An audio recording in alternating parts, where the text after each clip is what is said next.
always kind of from day one. And now I think the tide is turning a little bit, but we still have a long way to go.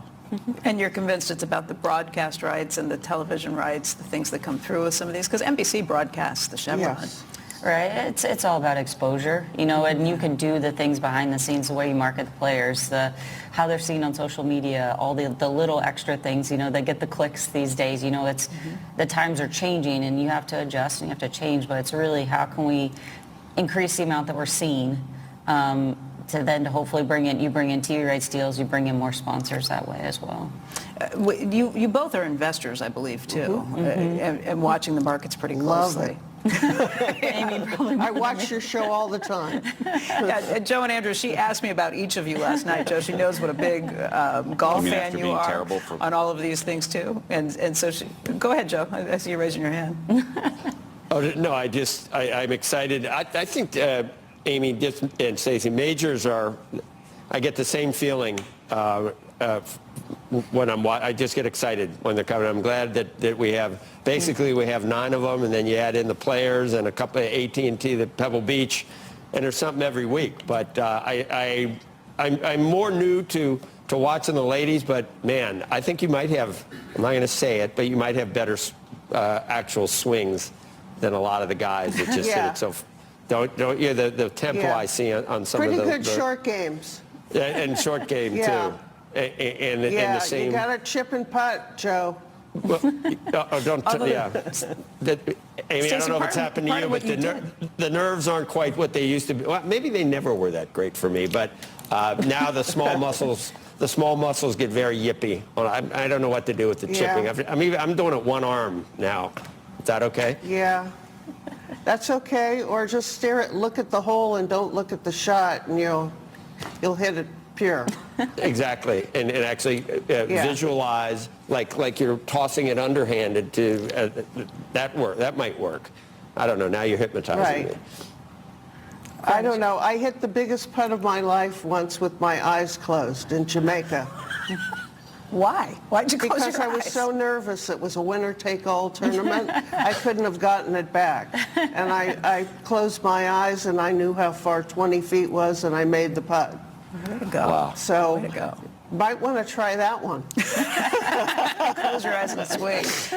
Well, I want to thank both of you very much for being here today. We appreciate your showing up, and we hope we get to talk to both of you again soon. Yeah. And by the way, good luck today. Awesome. Thank Stacey, you. and the rest of the week for what you guys are going out there Thank to play. you very much. We appreciate it. Becky, really. Thank you. Always a pleasure. Thank you, Amy. Thank you, Stacey. Andrew, we'll send it back over to you. Thanks, Becky. It is just past 7 a.m. on the East Coast, 7:03 to be exact. You're watching Squawk Box right here on CNBC. I'm Andrew Ross Sorkin, along with Joe Kernan and Becky Quick, who's in Houston this morning. She's got 2 big interviews coming up, including Goldman Sachs' CEO, David Solomon. She's also going to sit down with Chevron CEO, Mike Wirth. So we're looking forward to both of those gentlemen sitting down with her in just a little bit. Among today's top stories, the Dow lost close to 1,000 points yesterday as President Trump ramped up his attack on Fed Chair Jay Powell and Fed independence. You can take a look right now at the futures up a bit to gain some of it back, but not enough. Dow up about 300 points, NASDAQ up about 162 points, S&P 500 up about 44 points. Meantime, Harvard now suing the Trump administration following the White House freezing billions of dollars in grants that had been earmarked to the school, mostly their science and medical programs. The lawsuit accuses the administration of flouting the First Amendment and asks a federal judge to declare President Trump's freeze order unconstitutional. A big case that a lot of folks in academia and also philanthropy will be watching. And Swiss pharma giant Roche saying it will invest $50 billion in the U.S. over the next 5 years. That's $10 billion a year. The company saying the investment will create more than 12,000 jobs. And Verizon just reporting earnings of $1.19. I think we're looking for $1.15. So that's 4 cents above estimates, and revenue of $33.49 billion. That also topped expectations. But the company, it says here, lost more wireless subscribers in the first quarter than the street expected. Joining us now, Hans Vestberg, Verizon chairman and CEO. So is that how you would characterize it, Hans, or was the street overly enthusiastic? Good morning. I think when I look at the quarter, it was a very strong financial quarter. We were growing 2.7%. We had $12.6 billion in EBITDA. That's the highest quarterly EBITDA we've ever had. And the cash flow was $3.6 billion. So a very strong financial quarter. And then if we look at overall our operations, 187,000 new net customers in between broadband and wireless. I think on the consumer side, which were consumer postpaid, we were out talking pretty early that we had some price ups in December and January, which meant that our churn was a little bit elevated during the quarter. But when we put in a couple of new offers in the quarter as well as after the quarter, our momentum has come up also on the consumer side. So I would say in these times with a lot of volatility and a lot of uncertainty, our business is very resilient because mobility and broadband is so essential, and that you can see in our numbers for the quarter. There's still, it's pretty competitive still, though, the landscape. What to be as profitable as possible, how do you offset those two competing forces? Now, I mean, our bottom line grew with 4% in the quarter. It is a competitive industry because it's a great product. We're offering mobility and broadband. And how we distinguish ourselves as the largest wireless provider in the country has always been with the network, with our offerings, and our value we're giving to our customers. And that is very resonating with our customers the last 2.5 years. And we should also add that our prepaid business, that is more than 20 million consumers using that, was also growing with 187,000 new customers this quarter. That was the first time we really turned around the TracFone acquisition that we did in 2021. So many good indicators in our operation at the same time. The financials very strong. The macro background, can you comment on that uncertainty with consumers? Do you have uncertainty based on not knowing exactly what we're going to hear from Washington next? Of course, there are a lot of uncertainty on the macro, but you need to realize that mobility and broadband is essential for any organization or any individual. You need to have it. And Verizon also have the highest quality customer base in the nation. So we have not seen any deterioration on our payments from our customers, anything like that. But of course, we understand that the consumer sentiment has come down. But our business is very resilient in these times, and actually thriving in this type of environment. So we're very excited over the year. We confirmed our guidance for the full year. So that's a good start for the year of us. It would seem that the stock itself, obviously, it's been a long road back to some of the levels that the stock achieved 5, 6, 8 years ago. But you're still at a 6.3% yield. And that seems like it, on the one hand, it would be a defensive play, and I think shareholders can count on that. On the other hand, it seems like you wouldn't buy necessarily if you were looking for big capital appreciation. So if we looked at our stock, you're absolutely right. I mean, we have been committed to the dividend for many years. We have increased our dividend 18 consecutive years. Last year, we made over $11 billion in dividends. So that's a part of our investment thesis for our shareholders. But also we want to grow our business. And if we can grow like 2.7% in the first quarter and also getting leverage bottom line with 4%, I believe in long term also that we're going to have an equity appreciation going forward. And we have started good off this year, but it's a long run. We're a big company. We want to do the right thing for our customers and our shareholders at the same time. Does it matter, again, the Washington backdrop? Do you gauge capital expenditures? Could you either cut capital expenditures, increase capital expenditures based on policy?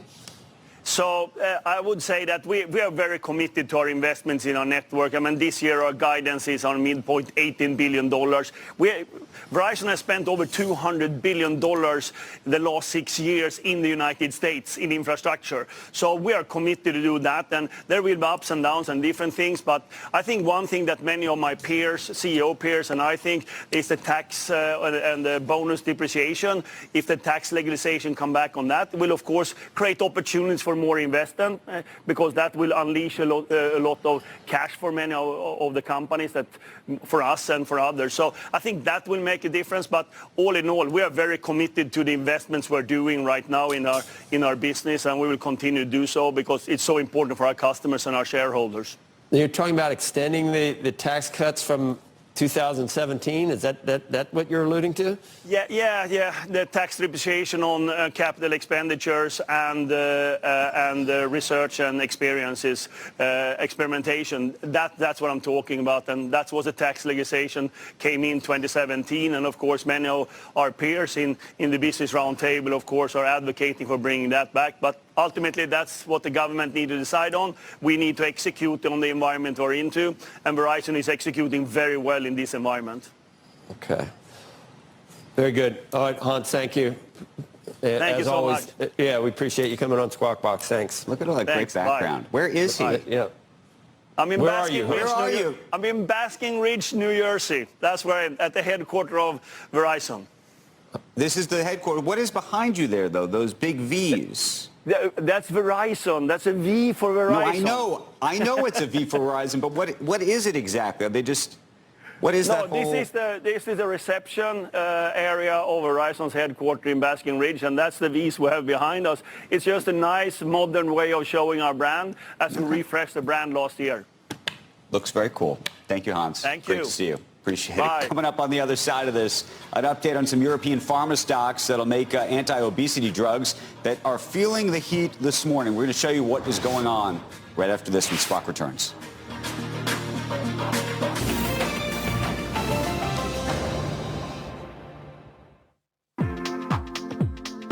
This is CNBC on assignment at L'Oréal's US Research and Innovation Center.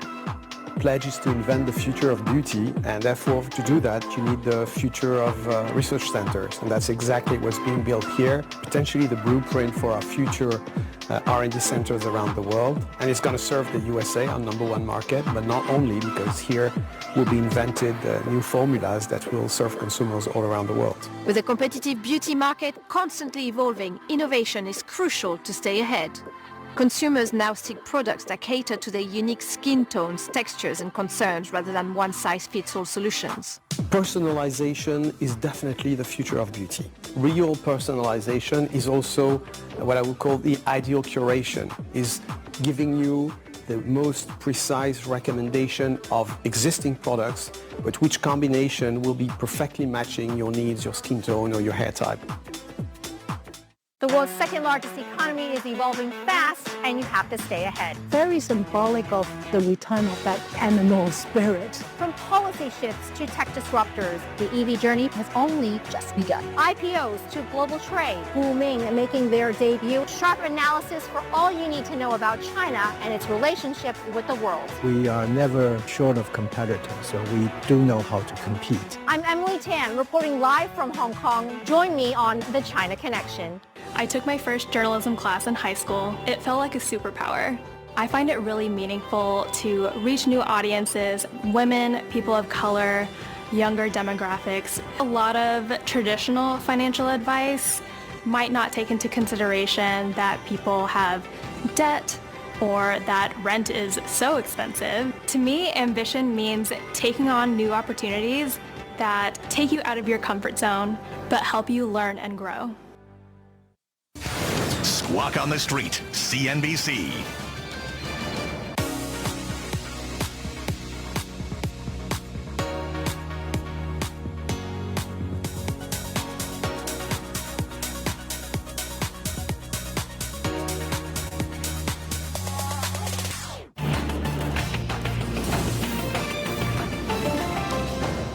Group reporting results in the last hour. Let's get over to Diana Olick. She joins us right now with a special guest. Diana, good morning.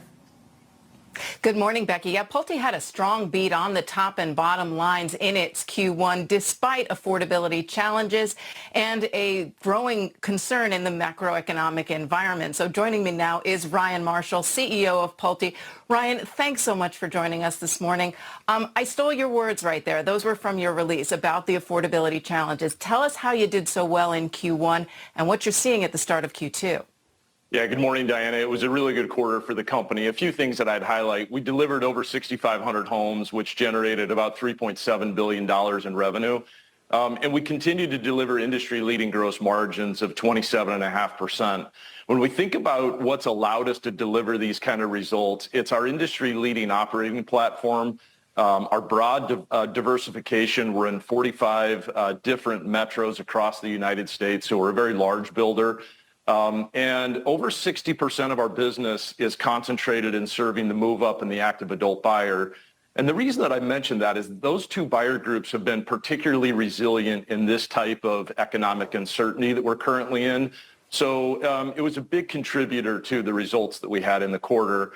We've got an unbelievably strong balance sheet. We have over $1.3 billion in cash. We've got very low debt, and our board in January authorized an incremental $1.5 billion in share repurchase authorization. We repurchased $300 million in the quarter, and all of this has yielded a trailing 12-month return on equity for our investors of over 25%. So there was a lot of success in the quarter, and we're very proud of what we were able to do in Q1. Well, let's talk about those challenges ahead, though, which you noted in the release, because while the revenues did beat overall, we did have a miss on home building revenues, and you noted that was because of a 6% increase in the home price and a 7% drop in closings. Now, A, were you increasing prices, or was that just a mix shift in what was selling, i.e. on the higher end? And how do you expect that going into Q2 when you've got tariffs ahead? How is that going to factor into higher prices? Yeah, well, maybe where I would focus the question would be on the sales that we had in the quarter. We sold over 7,700 homes in Q1. As you know, the spring selling season is a really important time of year for all of the builders, and Pulte included. We were hoping for a stronger spring selling season than what materialized.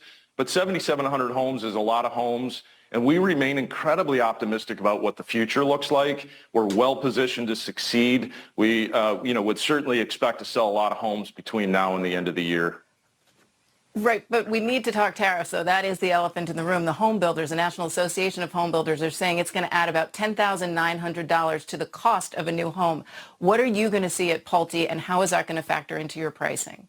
Yeah, it's a great question. And when we think about the impact that tariffs will have on our business, number one, we've got cycle-tested procurement teams that have done an unbelievable job getting in front of this and deploying different strategies and tactics to minimize it.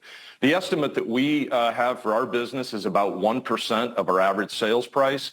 So we've calculated it to be in the $5,000 range, so significantly less than I think what you've heard from NAHB. And I think it's just a testament to the platform that we have. We've highlighted that the impact of those tariffs will affect us later in the year. So the backlog that we have, the things that we have under production, we're protected on that. Later in the year and into next year is when we would expect to feel the impact of those tariffs. I would highlight that our build costs have remained flat on a year-over-year basis. So when we think about the sticks and bricks and our maniacal focus on keeping our costs low, our teams have done a really nice job maintaining low cost. And what about the consumer, though? You noted that they benefited from lower mortgage rates in Q1, but we've seen rates go up. In fact, we're just below 7% at 6.98% today. We don't expect rates really to come down. Plus that macroeconomic environment that you noted, how is that consumer sentiment affecting you, and how are you going to address it? Yeah, and we saw that throughout the quarter. So as the quarter progressed, February and March sales were two of our strongest. As we moved into April, we saw a little more volatility and choppiness, and I think it's to be understood that the consumer was dealing with a lot, whether it was stock market volatility or concerns around the interest rate or fears about tariff-induced inflation. There was a lot for the consumer to deal with. We saw a lot of consumers continue to move forward. There were some that have elected to take a pause.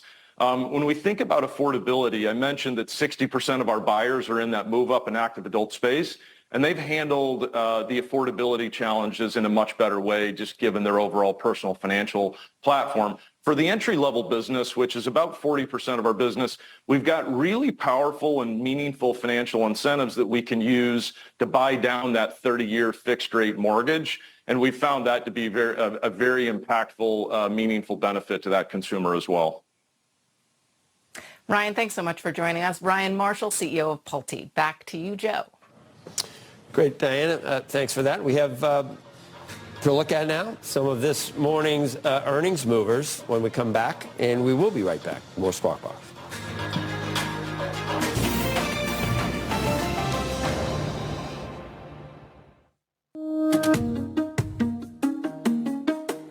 For the fourth consecutive year, Interactive Brokers is one of the fastest growing prime brokers and is now number 5 in Preqin's ranking of top prime brokers. Interactive Brokers serves both organizations and individual investors. To get better results, get a better platform. The best informed investors choose Interactive Brokers.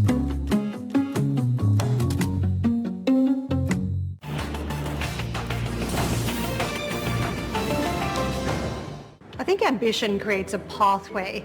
It gives you a purpose in life, and without it you can drift along. On Squawk Box Europe, we covered 3 hours of live breaking events. It keeps me at the top of my game, having to react instantly to these developing events. You have to do the prep in this job. You have to spend the hours reading in. For me, it's instrumental as a journalist to work hard. I've always wanted to be the best journalist I can be, and it means something being on the best business channel in the world. One Partnership is bringing technology and modern farming together to advance agriculture and feed a nation.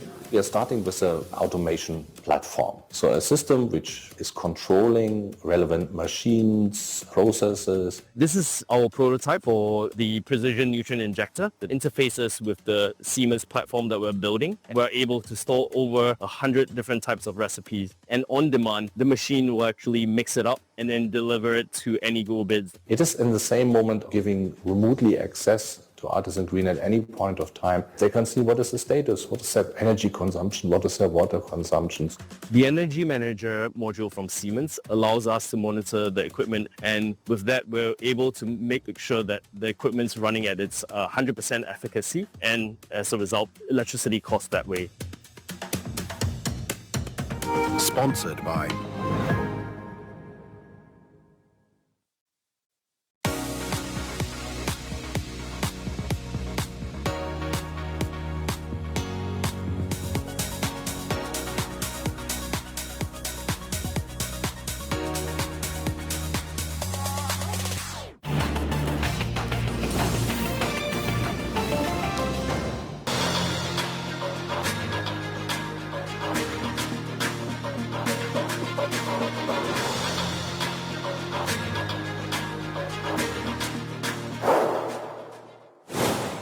And welcome back to Squawk Box. I'm Dominic Chu with a couple of your earnings movers this morning.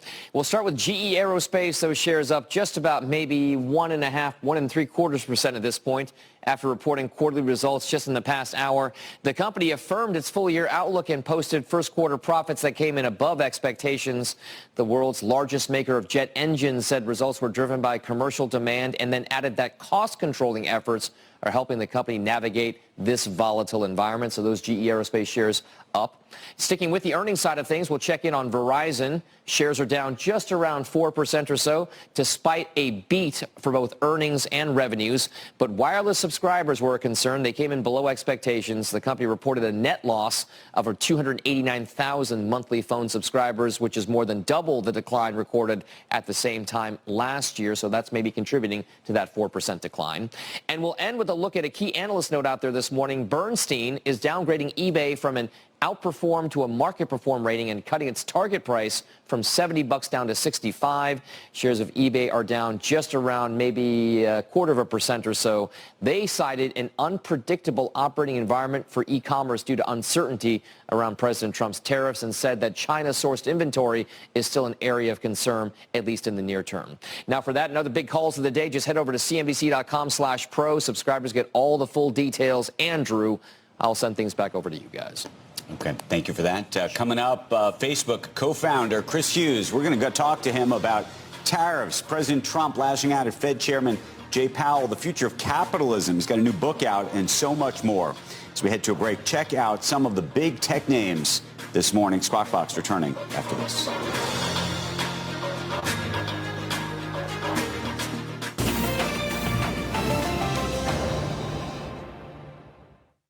Next on Unlocked, dramatic renovations. I'm not sure we would have done the renovation in the beginning if we'd have known what it was going to take. Three friends bought an abandoned high school and transformed it into this apartment building. A couple turns an absolute wreck into their dream home, then say goodbye to electric bills. A 117-year-old house gets a total recharge. Now it unlocks more energy than it consumes. Getting rid of gas and moving to a completely electric building. Next on Unlocked. My desire to keep learning, that is what drives my ambition.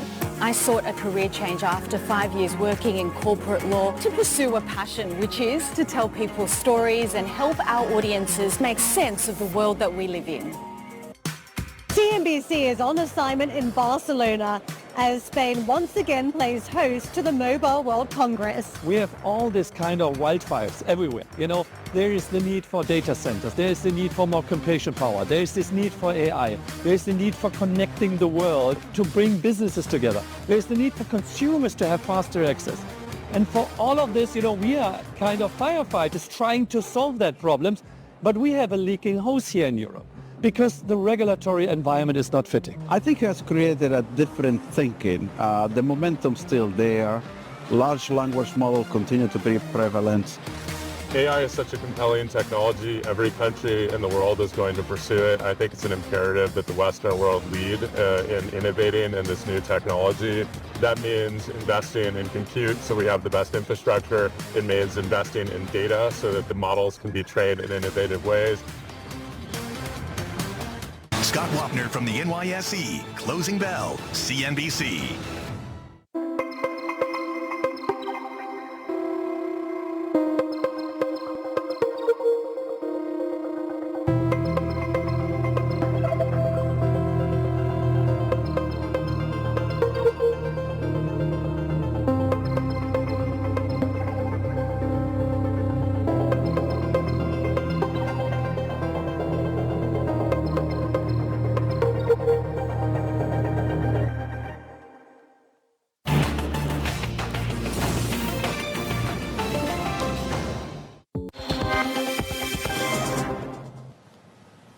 Lockheed, Martin just out with quarterly results. Let's get to Morgan Brennan with the numbers. Good morning. Good morning, Joe. Well, here's the trend so far for aerospace and defense earnings. The first quarter beat reaffirmed full year guidance, but with a big asterisk. So Lockheed Martin, earnings of $7.28 per share. This was much better than the $6.34 that was expected by analysts. Revenue up 4%. This was nearly $18 billion.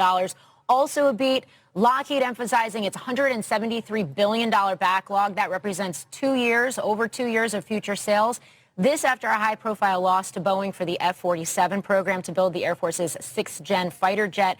But the top weapons maker sticking with guidance. However, that does not include that competition outcome or executive orders or impact from tariffs. There's a similar story at RTX, which grew sales across commercial and defense last quarter. It, too, reiterated guidance, but will lay out scenarios on its conference call tied to trade. Also, GE Aerospace, you see those shares up. Northrop Grumman is the outlier here. I got to mention this one because you had an EPS miss, reaffirmed full-year sales guidance, but it did trim full-year profit. That stock is down big pre-market. NOC is down about 9% right now. Here's what to watch. Defense spending outlooks. President Trump floated $1 trillion defense budget, but also internationally, European contractors can't make what American ones can, at least not yet. How new purchases will be made, executive orders and acquisition reform could be good for taxpayers, but industry too. And the Golden Dome Homeland Missile Defense opportunity. This could be massive for the entire sector. Here's the takeaway.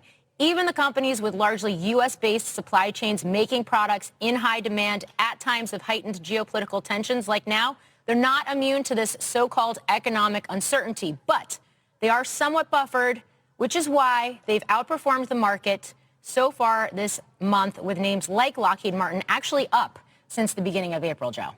Wow. Yeah, that's just looking at that, the winner, that's truly winners and losers there, Morgan. Interesting. Look at, wow, Northrop, shocking, almost 10%. All right, thanks, Morgan. See you. Okay. Facebook co-founder and economist Chris Hughes out with a new book this morning. It's called Market Crafters, the 100-year struggle to shape the American economy. It explores the history of capitalism. He joins us now. got a whole bunch of things to talk to you about.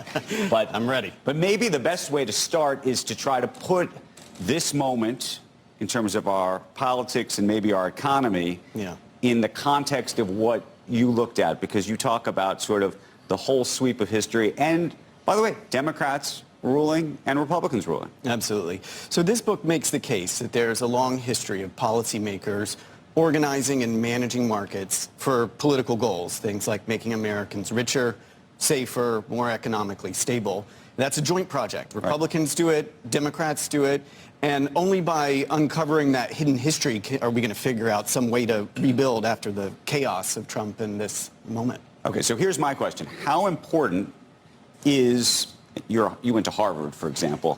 How important do you think government spending as it relates to universities, science endeavors, and things like that, compared to the quote-unquote true private market where there's no government money at all? It's incredibly important. I mean, the universities are a major engine of research and development, and as you've seen over the past half century, the overall public investment in R&D has gone down, and a lot of that has shifted to the universities as being the engines of doing that. Now, for me, at least in the context of my research, what I find is even more powerful is when government institutions are doing that kind of R&D, making those kinds of investments for political goals. So something like the CHIPS Act from a few years ago, Republicans started in the first Trump administration. Republicans believed we needed to make semiconductors here. The Biden folks agreed. Congress passes it. Now we have 5 of the world's largest semiconductor fabricators either operating or opening plants here. That's a major investment of R&D, of course, but also of industrial policy to make us safer, and it's successful, and we can learn a lot from it. There's been a lot of criticism about tariffs, but is there any example that, I mean, you talk a lot about more, I would say, carrots than sticks, if you will, but are there any examples where the stick has worked?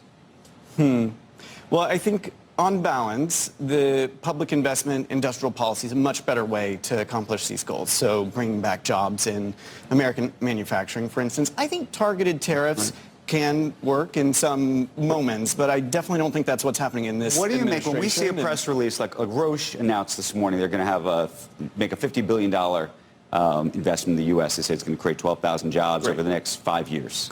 Right? We saw NVIDIA make a statement last week. We saw Apple make a statement 2 months. Is that policy by press release, or is that real? No, I think it can be real.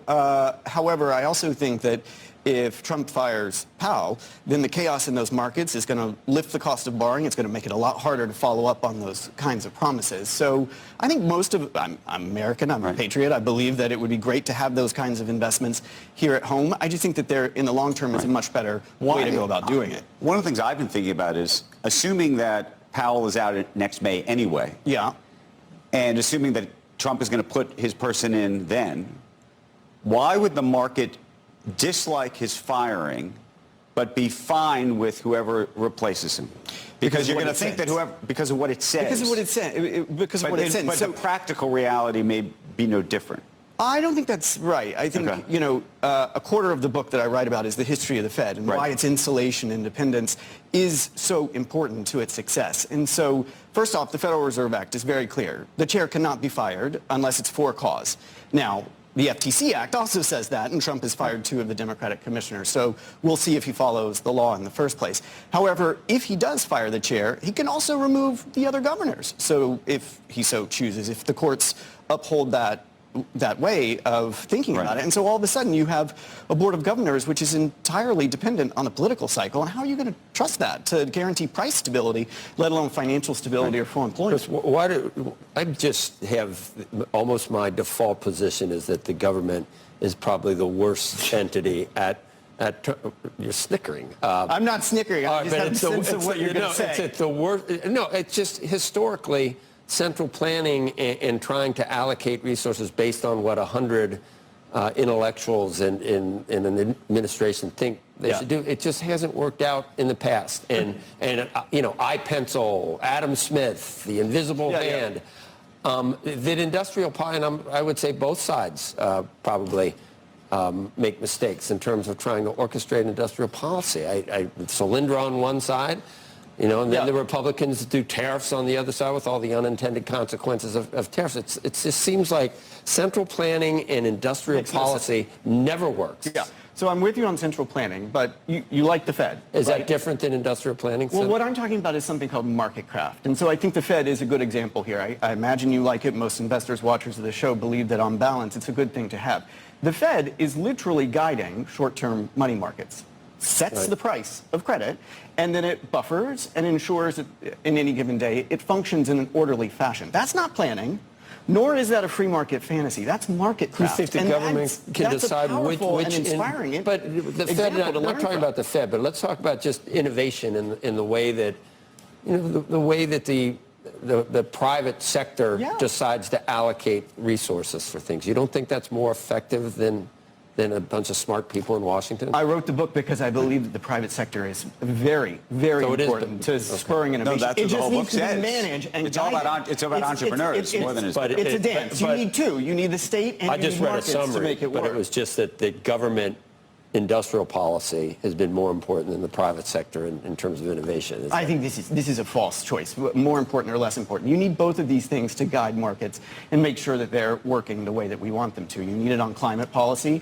I think, you know, the Biden administration is a perfect example of between the beginning and the end. Let me just finish. Okay. Where climate investment doubled because of the IRA, because we agreed, hey, climate's actually a big problem, guys, and we need to attract he doesn't agree with that. We don't agree with that. He doesn't agree with that. I think that's a prime example of what I'm talking about. Well, we agree on some things and we disagree on others. But I think the important thing is seeing that market craft is a real history that we need to wrestle with and reckon with if we're going to be able to think about these things constructively in the future. Well, I just want to go back to then the tariff piece, because I would argue the tariff piece is similar to, you know, the carrot piece or the CHIPS Act. That's what I'm saying. And both sides use industrial policy, and it seems to be ineffective on both sides. I mean, the CHIPS Act gave, you know, they picked Intel as one. I mean, they do have fab plants, obviously, but they picked the biggest. But this goes back to the question whether then you're very happy they're taking money away from Harvard. My point is like this not picking and choosing thing is the problem. I'm saying with $37 trillion in debt, that we've had 30 times the amount of funding just in the last 20 years or whatever. Right, but I've said if you want to defund universities, we should have a debate about that. If you want to defund specific universities, we should have a different conversation about that, because that's where it gets more complicated. But I think the key thing that I'm trying to say is that it's not just about industrial policy. You look back at Treasury Secretary Bill Simon, a libertarian's libertarian. When he was in government in the 1970s, he worked with Alan Greenspan to set up the Strategic Petroleum Reserve to take enormous amounts of oil, store them here so that we would be able to be resilient if there was another oil embargo, and so that we could buffer the price.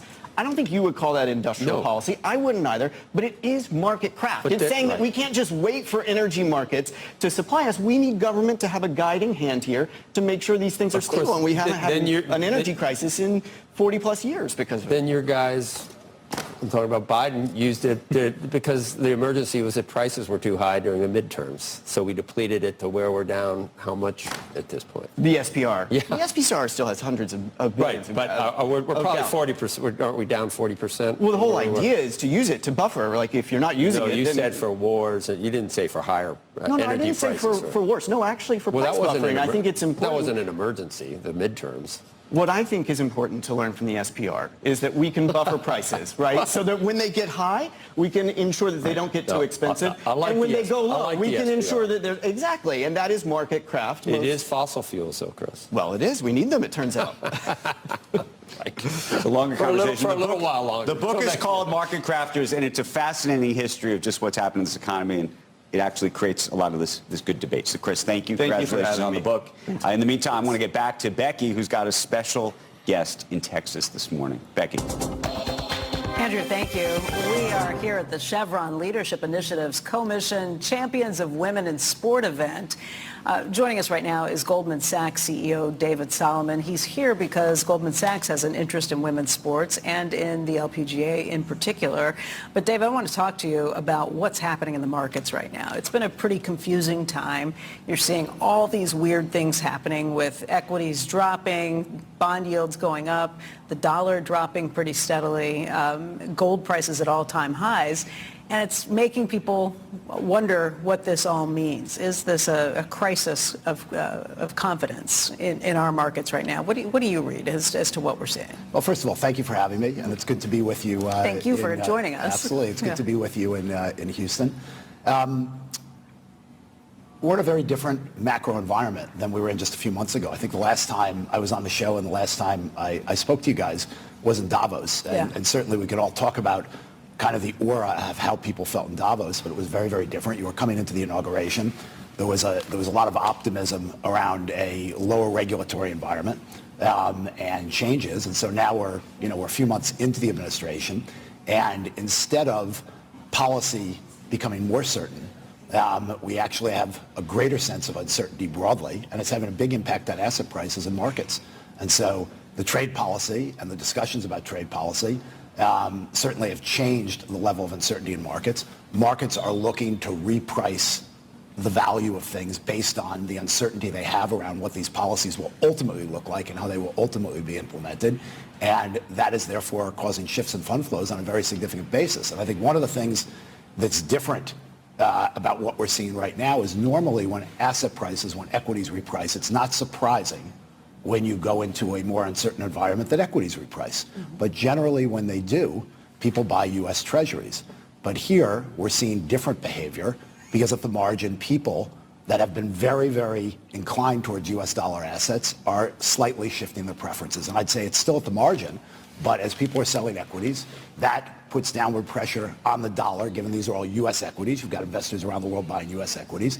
And as they de-risk to some degree, that's putting pressure on the dollar, and that obviously has an impact on treasuries. So the level of uncertainty is high. I think it's good that there's been a delay, let's say, in the implementation of these reciprocal tariffs, but we still don't know what these deals are going to look like, where it's going to land, and what the ultimate impact on business will be. And so what's happening is business is pulling back. People are pulling back because they want to wait and see. They want a higher level of certainty before they make decisions and they move forward. So you think this delay is good? You think it's good because it gives it a chance for them to undo some of those actions and activities? I would say the delay is good because this was all happening very, very quickly. And, I think these are complicated issues and we need more time to see what the ultimate result will be. I think one of the things about the delay is the delay didn't decrease the level of uncertainty. In fact, in some ways, the delay increased the level of uncertainty. And so until businesses and individuals all over the world, not just here in the United States, can understand our trade policy, how it's going to be implemented, and that allows people to step back and make decisions about their capital spending, their investment, their planning. We can understand relationships in global markets with respect to the dollar. Until we settle down and get to a place that you can understand that, we're going to see a higher level of volatility and continued pressure on U.S. asset prices. So you say this is around the margins, just in terms of investors having less faith in the United States and other places. Do you think that this, because some people get hyperbolic about this and think that this is the end of the American exceptionalism when it comes to the markets. Do you think that's the case? Well, I've been talking to clients all over the world, and I happened to be on a trip, overseas last week. I was in the Middle East a little bit last week, and the reason I say at the margin is kind of U.S. preeminence from an investment perspective and the long-term flow of international investors into U.S. assets because of the relative performance of the U.S. is something that's happened over a very long period of time. And you can't reverse it 100% in 5 minutes. And so what we're seeing is certain changes in behavior at the margin. But when you step back and you ask, what are the opportunities? Where can you go? Think about it as a balance in a portfolio. If you've got more U.S. dollar exposure, there are two ways that your portfolio rebalances and you have less U.S. dollar exposure. Right. One of them is you can sell the assets. The other is the relationship between, let's say you're a European investor, the relationship between the dollar and the euro changes. So I don't think that we're taking 80 years of a direction of travel and just reversing it instantaneously, but I do think these are serious things that you have to watch very, very carefully. And if we don't get to a policy place of certainty where people can trust and they can rely, it will have longer-term implications.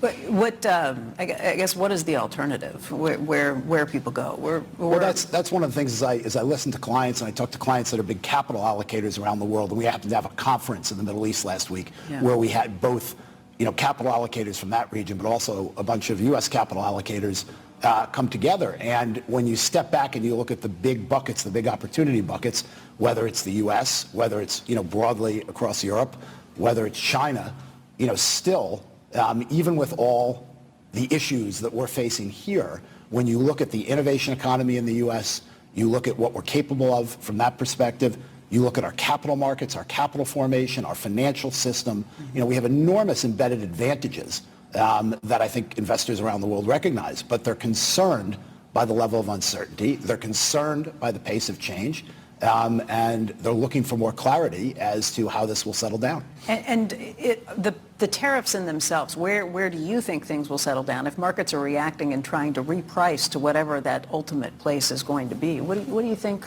ultimately happens with tariffs? Well, I'm watching as you're watching. I think the administration has been clear they want a base level of tariffs to stay in place.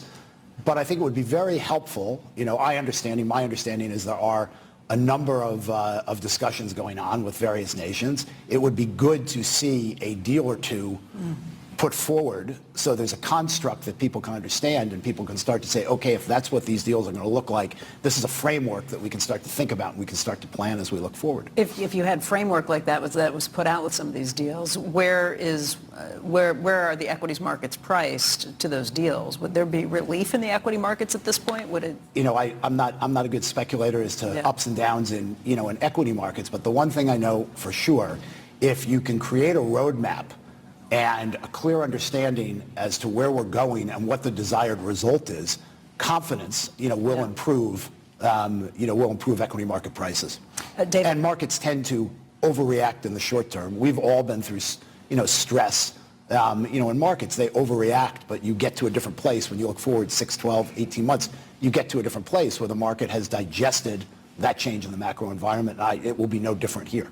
David, Joe has a question as well. Joe? Sure. Dave, I just wonder, in terms of tariffs, we're told that they're inflationary and they could be recessionary. I mean, it's like the worst of both worlds, theoretically. Now, we don't know the uncertainty of the 90 days. You point that out. But if we don't see them totally implemented on the inflation side, isn't it more likely that the real risk is that it's going to be a growth problem and that we're going to see slowing of growth, and therefore maybe the Fed can you make the case the Fed should preemptively start easing? Are they easing enough by lessening the tightening, or do you think they should actually cut sooner rather than later? Well, Joe, you're raising the right point. I wouldn't say that the tariffs are recessionary, but there's no question the trade policy that's been articulated, or the direction of travel, has changed the perspective on forward growth. So consensus on forward growth was 2%. It's obviously much lower now. I don't know whether at the moment we're growing 1%, 0.5, 0, but growth has slowed. And part of this is it's a little bit of a self-fulfilling cycle. If confidence comes down, people obviously pull in, and that slows spending, that slows investment, and it slows growth. And so, certainly there's inflationary pressure to the degree tariffs are put in place. We're now in an environment with slower growth. Those are kind of contradictory forces that ultimately the Fed will have to deal with. The market at the moment is telling you, given the actions that have been taken, that they expect the Fed to cut during the course of the year. And to the degree that the economy really is slowing down, I do think ultimately there's a good chance you'll see the Fed, wrestle with that and try to create some sort of support for that slowing economy. But if you have inflationary pressure, that makes their job much more difficult. Do we, though? I don't know if we do. That's my. I think one risk is much higher than the other. And as crazy as President Trump seems at times, I fear that you're going to look back and say, he was right again. That probably Powell should have cut earlier. Well, I think we're going to see. We have very little data. I woke up this morning, was watching the show. You have a handful of companies, reporting earnings. At the moment, everybody's reporting earnings from the first quarter. You look at our earnings in the first quarter, it was reflective of an environment. We're now in a different environment. And so, Joe, until you have more data and more information, it's hard to, and this is one of the things I think about the Fed. The Fed is very data dependent. Until you have more data and more information, it's hard to understand exactly where this will go. Right. David, Andrew, I'll get 1 second, just one follow-up real quickly. What you're saying, we're in a different environment right now. What have you seen the last couple of weeks, just in terms of the activity you've seen from your clients, the potential for deals out there? What is that telling you? Describe this new environment? Sure. I think there's a high level of uncertainty. There's no question that capital markets activity is slower, but it's not zero. The first quarter was a reasonable quarter for capital markets and M&A. As we enter the second quarter, it's slower. We're early in the quarter, but it's not zero. We were involved in a significant deal, for WorldPay and FIS last week. It was a very significant deal. That deal moved forward. I think we're involved in a deal for Versace, which was, another deal. So there's activity. But to the degree that the uncertainty increases from here, there's no question that will slow down, that deal flow and that capital markets activity more. To the degree that we start to see some trade deals and we start to see a roadmap to the direction of travel, there's a lot of pent-up capital markets activity, and, I think that will come forward. And so, again, you need, everybody wants to jump to the conclusion. I understand why people want to jump to the conclusion, but it's hard to jump to the conclusion based on where we are at this moment. Andrew? David, I want you to put your investment banker hat on. Be the advisor for a moment. So I'm President Trump. I'm hiring you, David, and Goldman Sachs. I'm hiring both of you collectively to advise me on how to negotiate this deal, right? This is what you guys get hired to do constantly by CEOs who want your advice and want to understand where the leverage points are in these negotiations, how to best negotiate these tariffs. Do you do them ad hoc, one at a time? Do you try to do some collectively? The reason I ask is because I think there is a major leverage question, which is to say that if you try to actually knock off a couple of deals early, those early countries actually oddly have leverage over you, which is to say that you're going to probably give them maybe better terms then.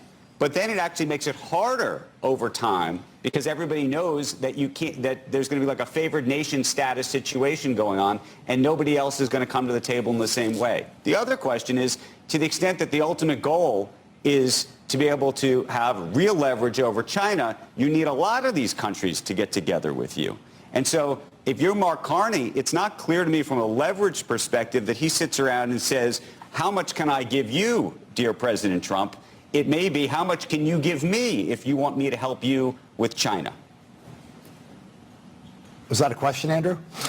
I want to know what you would do, how you would go about all this, given what you understand about negotiating and leverage.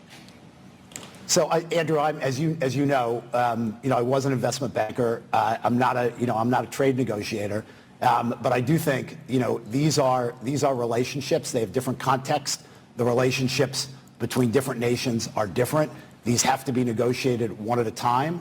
But I think the important thing is to set out a roadmap of priorities. What are we trying to accomplish? What are we trying to get done? And then this is going to take time. You're going to have to, each trade deal, if you're negotiating with all these different nations, each trade deal is a one-off negotiation ultimately, and that's going to take quite a bit of time to execute on. David, let me ask you about the markets right now, just the plumbing, because it felt like a couple of weeks ago we were getting to a point where there were some real concerns being raised, just the bond market in particular, the way it was reacting, and people can look and say, okay, that was some hedge funds that were settling some trades that had to sell some of their most liquid assets.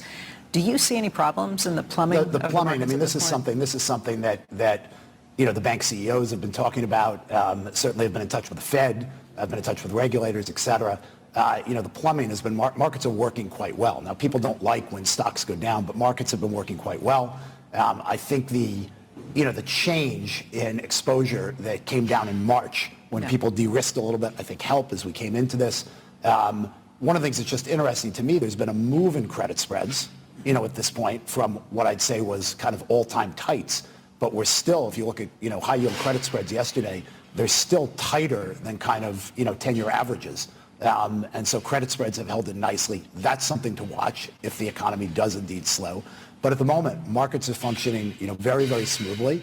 I do think you want to watch, the Treasury market, and that's not because of the functioning of it. That's because of the fact that we need to finance, our debt deficit. And so, obviously pressure on that has broader implications in the context of how we finance our debt and deficit, but that's not the plumbing and the efficiency of markets at this point. This is a stressful time, but in terms of market function, this is in no way a crisis. What do you think in terms of the Trump administration? You've talked about in Davos how everybody was coming into this thinking this was going to be a much more business-friendly administration. It hasn't worked out exactly the way a lot of people have planned on this, but is this a more business-friendly administration? What's your relationship? Well, the question, you ask the question and it obviously immediately gets to a comparison. Right. And so the expectation was, because the last administration was very, very difficult for business, very, very difficult to engage and to communicate broadly across, all industries. The expectation was that this would be improved. I think one of the things, and I've said this publicly a number of times, the administration and, people across the administration are engaged with the business community. That's constructive. There are certain things that have been put forward from a policy perspective that, that don't feel in line with the expectation people had, but obviously we'll have to watch and see how the policy is implemented, watch and see how some of the stuff with the FTC plays out. Yeah. But it's early days, and certainly it's hard to know exactly where that lands. I don't really think about administrations as being business friendly or not business friendly. Ultimately, the economy, growth, and investment needs interaction between government and business. It's very, very important for economic growth, broadly. And so, hopefully that'll continue to be very constructive. Joe? Yeah, David, I just trying to figure out how to phrase this because I certainly don't want to be Pollyannish or cheerlead. Anyone who's close to retirement, this is gut-wrenching, obviously, when you have close to a bear market in some of the major averages, and actually do have one in some of them. But is there, in your view, is there a half-full way to view any of this? I mean, the market, would you say that, 7 stocks led that market up 20% 2 straight years to highs. I don't know whether any of this was destined to happen. Anyway, we need corrections occasionally. Is any of it cathartic? And if we do, maybe not go scorched earth on tariffs, but if we go selectively and get some deals done, is it possible we're in a good place a year from now? Because there's so much pessimism now. People are writing off the next 4 years before that we're done with the first 100 days in terms of the economic record. Are you optimistic at all? Well, I'm definitely optimistic when you step back and you take a broader view, Joe, because I continue to have enormous confidence in the U.S., the innovation in our economy, the forward on technology. When I look at what's going on with AI and the ability to deploy it in the enterprise and create massive productivity, across business broadly, massive productivity in our economy. When I look at the impacts that it can have around healthcare and health and wellness, these benefits, these are things to be enormously excited about. And so we had an extraordinary equity market, and as you point out, 7 stocks led the way. It's not surprising that something has rebalanced that. I did not necessarily expect it to be this in the form that it is, but certainly, and we did talk about this when we were in Davos, we talked about the robustness of the equity markets. And, it's interesting to go back and kind of look at a basket of stocks and where they were 12 months ago. Obviously, the Magnificent Seven and that NASDAQ-led rally has certainly, had a dramatic move. Right. But at the same point, there are lots of companies and stocks are up, versus where they were. Goldman Sachs is up about 85% from a year ago. A year ago. So, all this has to be put in perspective. Right. I think the level of uncertainty is too high. Okay, it's not productive, and it's important that we have a clear understanding of the direction of travel as soon as we can, so that businesses can plan, make investments, continue to help drive our economy forward. And have you heard any CEOs, David, say? This is what we're hearing, that they had the rug pulled out from under them, and I think it's implied they'd actually go back if they voted for Trump and want to change their vote to Kamala Harris. Do you know any CEOs that say they miss the Biden administration in terms of their approach to business?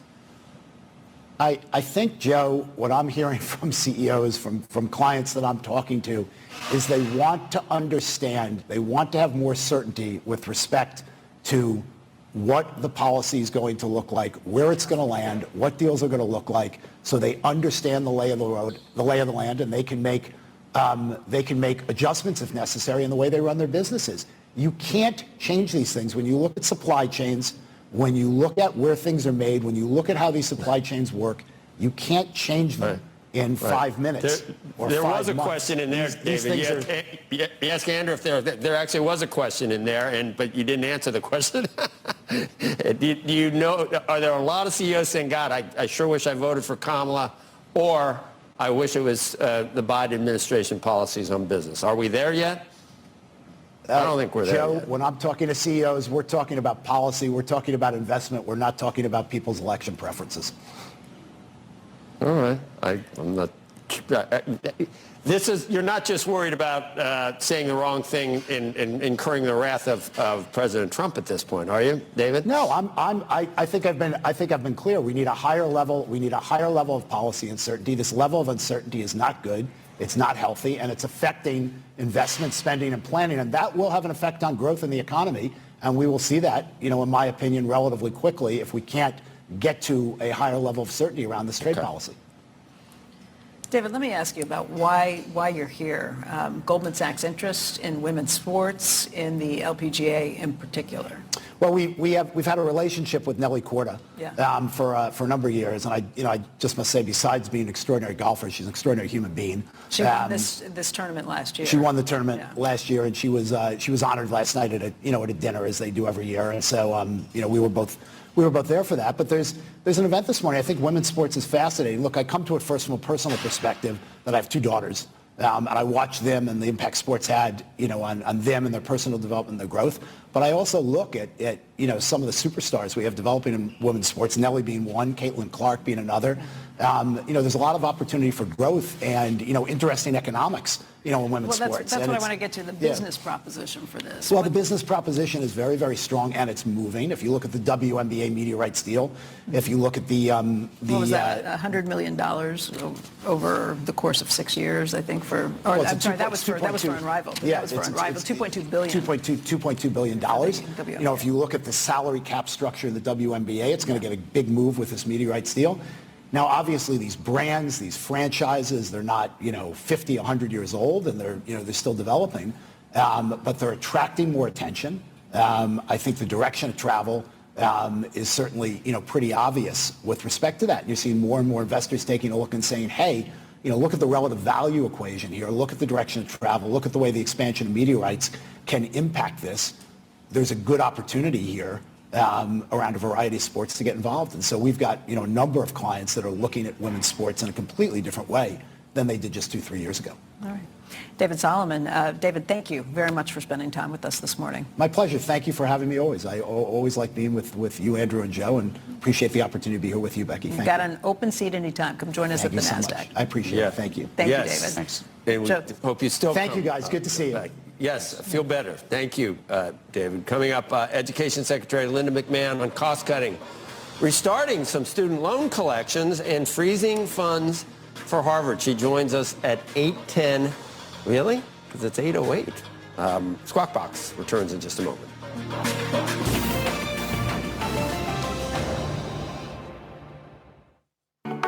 Kelly Evans, The Exchange, CNBC. We speak to the world's most influential people. I love what I do, and it means so much to me. From celebrities. When we took a break, I thought that was the end of it. To the C-suite. I started on the factory floor, and here I am 35 years later. The economist and author Dambisa Moyo. A lot of boards, many of the ones I serve on, went back to the drawing board to say, well, we need to do better here. He turned a dream into a global brand. Join the conversation on CNBC. I see ambition as enriching your entire life, your financial life, your personal life, and the lives of people around you, your community. My ambition is to build people up. This is CNBC on assignment at L'Oréal's US Research and Innovation Center. Pledge is to invent the future of beauty, and therefore to do that you need the future of research centers, and that's exactly what's being built here, potentially the blueprint for our future R&D centers around the world, and it's going to serve the USA, our #1 market, but not only, because here will be invented new formulas that will serve consumers all around the world. With a competitive beauty market constantly evolving, innovation is crucial to stay ahead. Consumers now seek products that cater to their unique skin tones, textures, and concerns rather than one-size-fits-all solutions. Personalization is definitely the future of beauty. Real personalization is also what I would call the ideal curation, is giving you the most precise recommendation of existing products, but which combination will be perfectly matching your needs, your skin tone, or your hair type.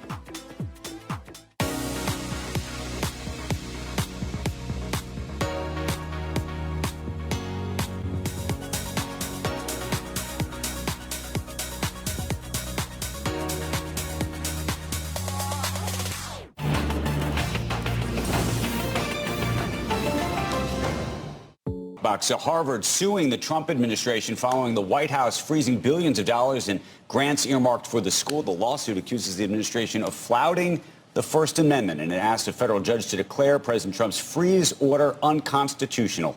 Joining us right now is Education Secretary Linda McMahon. Secretary, we appreciate you joining us. I want to just understand from your perspective how much you think the decision around Harvard is directly around anti-Semitism versus what the president has said on Truth Social, which is about his concerns around ideology as it relates to politics. Well, good morning, and thank you very much for having me this morning. And certainly the president made it incredibly clear when he was campaigning that he was not going to stand by and watch the attacks of anti-Semitism that were going on in some of the elite colleges around the country, especially Columbia and Harvard and others. And so when the Department of Education started looking into this and talked to presidents, I talked to the president of Columbia, I've also talked to the president of Harvard, and to how we could make sure that the universities were abiding by the law. And I made it very clear. I said, these are not First Amendment infractions. This is civil rights. This is making sure that students on all campuses can come and learn and be safe. And that is exactly what the president's direction to me is. And that is why we have had these funds either withheld or frozen during a period of time of negotiation. And we remain very open to continue talking to Harvard. But they have answered by filing a lawsuit on First Amendment rights. So I want to make it very clear, this is not a First Amendment lawsuit. This is about civil rights. Ms. Secretary, let me read a portion of the letter written by the government to Harvard, because this portion, I think, has a lot more to do with free speech than civil rights. It says, every department or field found to lack viewpoint diversity, which, by the way, an audit is required that the government would have access to, must be reformed by hiring a critical mass of new faculty within that department or field who will provide viewpoint diversity. Every teaching unit found to lack viewpoint diversity must be reformed by admitting a critical mass of students who provide viewpoint diversity. If the review finds that the existing faculty in the relevant department or field is not capable of hiring for viewpoint diversity, or that relevant teaching unit is not capable of admitting a critical mass of students without viewpoint diversity, hiring or admissions within that field shall be transferred to the closest department, field, or teaching that is. There is an audit that would be performed. This would be required to the government. In addition to that, these numbers and statistics would be made public. I ask about this not because it's not a good goal. And by the way, it would be great if Harvard and every private university in the country had viewpoint diversity. The question is whether viewpoint diversity is really about free speech. Well, let me just say that when we began our negotiations with Harvard, and this letter that was sent to Harvard was a point of negotiation. We were talking about several different points with them. Harvard released this letter to the media. This was a negotiation letter. It was really not a final offer of anything. We had hoped Harvard would come back to the table to discuss these. We would like to have viewpoint diversity. We would like to have all of the things that students that are going to universities have a right to expect. So this is a negotiation tool. We hope Harvard will come back to the table. We'd like to be able to move forward with them and with other universities. By the way, this letter, as I'm reading it, says this document will constitute an agreement in principle which the parties will work in good faith to translate into a more thorough binding settlement agreement. Exactly. You will see this. You will see That's this exactly letter incorporates and supersedes the terms of the federal government's prior letter of April 3rd, 2025, which suggests that this is the deal that the government is trying to put on the table. Well, that is not the case. It was a letter that was intended to have both parties sit down again and continue their negotiations. That's what I sincerely hope will happen. But Harvard has now filed a lawsuit. The government will counter. I think we're on very solid grounds that the negotiations that we are having with Harvard and the reason that these funds have been frozen is because of a civil rights issue and not a freedom of speech issue. So I feel very confident and solid in that approach by the government. How concerned are you about the benefits that I imagine you must think, or maybe you don't, think that Harvard provides as it relates to the grants that have been given to the different scientific and medical units at Harvard to do the research that I like to think has benefited all Americans and taxpayers?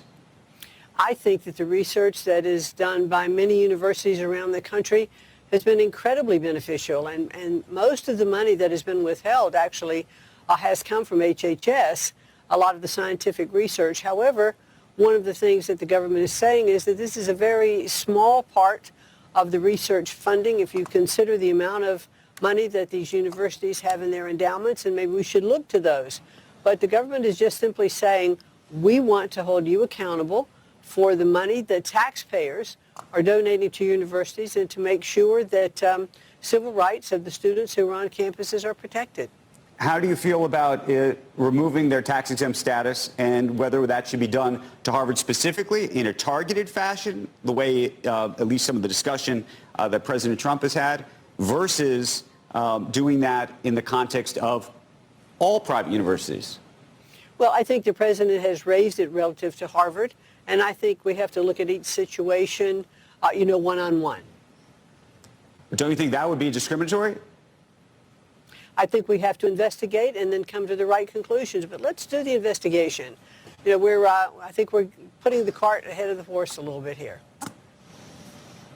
What would be the a settlement that you would be happy with? Are you happy with the settlement with Columbia? Well, we're not quite finalized with Columbia. We are still in negotiation, but they have certainly showed a willingness to be at the table. I'm very pleased with where we are with Columbia, and I think even over the weekend, when we saw that there were some protests on campus, that Columbia did do exactly what they said they were going to do. The police were called in. They made arrests. They shut down this protest when encampments were threatened to be restarted, and that's exactly what we had hoped that they would be doing. So they've showed they're putting teeth behind making sure that students' rights are protected on campus, and I was very pleased to see that over the weekend. I guess, Madam Secretary, when I talk to Andrew about this all the time, and when I do have some self-doubt about some of these policies, I guess it's when I think that one side is sort of the same criticism that it has levied at the other side, it seems to be engaged in itself. And now I'm talking about kind of, it almost seems like when you move past the anti-Semitic aspect of what you're asking Harvard to do, and no one would dispute that, but you move into the sort of the thought control or, the type of people you need to hire, that's no better than Harvard's legacy or the Ivy League legacy of hiring all progressives or all liberal academics. Is it okay to then turn around and say, okay, now we want you to hire a bunch of conservative people in order to get your grants? It's the other side of the same coin, isn't it? Well, look, let's take a look at what we do believe, and what we have seen has been some of the cause of the anti-Semitism on campus, and it is from faculty who have come in who have clearly anti-Semitic views, and it has been from other students who have been admitted from the universities who maybe have not had their backgrounds properly checked, and a lot of this unrest is brought about by that. So I think it's really fair to say, let's take a look at some of those people who are coming in, and are you vetting them properly? And one of the other things, that we've asked to look at and which I think is exactly proper to make sure universities are abiding by the law that's already in place, and that is where do your foreign donations come in? Because that is a requirement that these universities already are required to do, and they're not doing it. Harvard hasn't done it. Other universities haven't done it, and this is absolutely part of the Higher Education Act, and we're just asking that universities abide by the law. Secretary, if you remove the tax deduction status and you take away funding from a number of the universities and the like, where does that ultimately leave us? What fills that hole in your mind? Well, I think, again, we've not said that the tax exemption should be taken away, but I think it's worth having a look at. I think the president has put all the tools on the table, and we should have the ability to utilize all of those particular tools. Two final questions. One is, what role do you think the State Department should have in terms of vetting students who come into the country? Should that be something that the State Department is responsible for, or do you believe that ultimately should fall to the universities? Well, I think that both the State Department and Homeland Security have both weighed in to say that they want to make sure that visas that have been granted, and taking a look at other students that are coming in, we want to make sure that we are protecting those students that are on campus. And so I think further information could be gotten from either of those departments relative to that, but we have seen that they are definitely looking into it. And then finally, we've talked a lot about student loans with you over the years, and I'm so curious what you think is being done right now to lower the cost of higher education. I do think that we should be looking at lowering the cost of higher education. I think Congress is looking at some measures to help with that. But in the meantime, we have almost $1.7 trillion in student debt. It's over $1.6 trillion, inching towards 1.7. And there have been no repayments since March of 2020. It is not fair that other people are having to assume this burden, that other taxpayers are paying for these loans. You don't really wipe away the loans, you just transfer that debt to someone else. And it's just, it's not fair. So we've announced that student loans will, the collection process will begin again on March 5th, giving some notice ahead of time. And if you go to, studentaid.gov, there are many programs that those borrowers can look to help them, tied to income, or if they're still having hardships. But we need to restart these programs to recover these loans that have been given in good faith. And if you take out a loan and you get a mortgage on a house and you don't pay your loan, your mortgage, your house is, it can be reclaimed. If you take out money to buy a car and you default on those payments, your car can be reclaimed. But the student loan program doesn't have any collateral. And so what we have to do is to make sure we're putting things in place to help these payments get restarted and repaid for the federal government, but also to make sure we're doing things that we can to help bring down the cost of colleges. It is a longer conversation. We hope we can continue it with you, Secretary McMahon. Thank you. I want to thank you so very much for joining us. It's always a good conversation. So much. Thanks. You bet. Okay. All right, still to come this morning, Chevron CEO Mike Wirth will join us for an exclusive interview. We're going to cover oil demand, tariffs, the economy, and investing in women's sports. Squawk Box will be right back.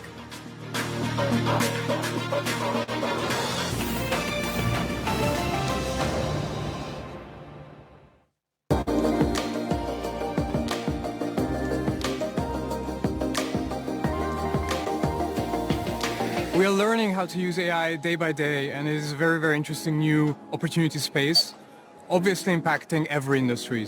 And as such, it influences the way how people search for information, how they consume information. It's a very important part of decision making. So understanding how retrieval augmented generation works and how we can influence it in a positive way for us is essential for every organization conveying information. We run sentiment analysis. We do a lot of number crunching to understand patterns, to improve our forecasting capabilities, and directly feed it into our marketing campaigns, and also do basically real-time monitoring of our marketing activities.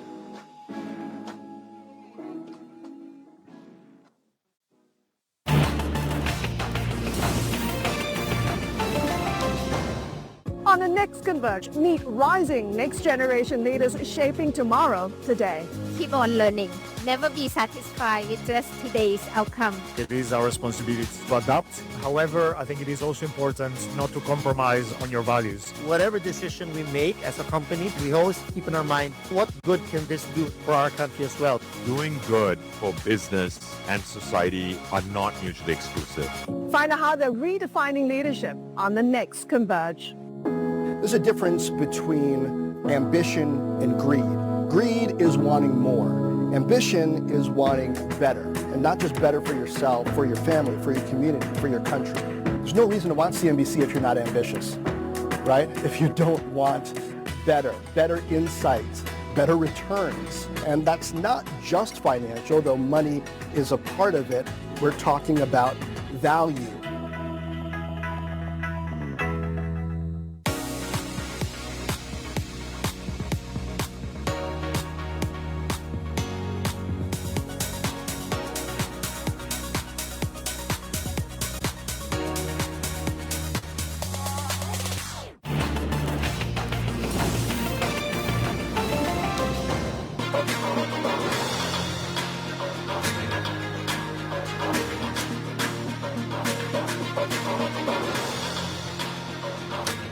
This is Mike Santoli here at the New York Stock Exchange with a glimpse at the markets as they're setting up for the day. Take a look at the S&P 500 on a one-year basis. We're bounced off that low from about 2 weeks ago. It's 48.50. A lot of traders are using that as their kind of perceived psychological floor for what this range is. What's the upside of the range? I don't know, 5,500, 5,700. So you're at the lower end of it, and we're 2 months since the high. So down, 15+%. You're down 3 full PE multiple points on the S&P 500. Still not cheap at 18.75 though times forward earnings. Take a look here at this look at how bonds have not been any help here in this environment, as we've known for a while. AOR, that's a 60% equity, 40% bond portfolio. Supposed to kind of get some help from bonds as a buffer. Not really the case. This is a 6-month chart. Obviously, stocks have done worse, but obviously bonds also selling off. Yields have been higher than one would expect given the reduced growth expectations. Gold, of course, has been the one unassailable outperformer for this time, the only real working diversifier. This is a 5-year chart, though, and it shows you that gold is coming off of years of doing almost nothing. That's this right here, and it's come up to meet the broader commodity index, which is really just kind of working off that post-pandemic surge, and it's slightly eclipsing the S&P 500. So it doesn't seem as if there's a lot of really aggressive direct absolute performance available anywhere but gold. Now the question is gold getting a little crowded and overheated? I do think that's something that's worth asking as it's become quite popular here, Joe.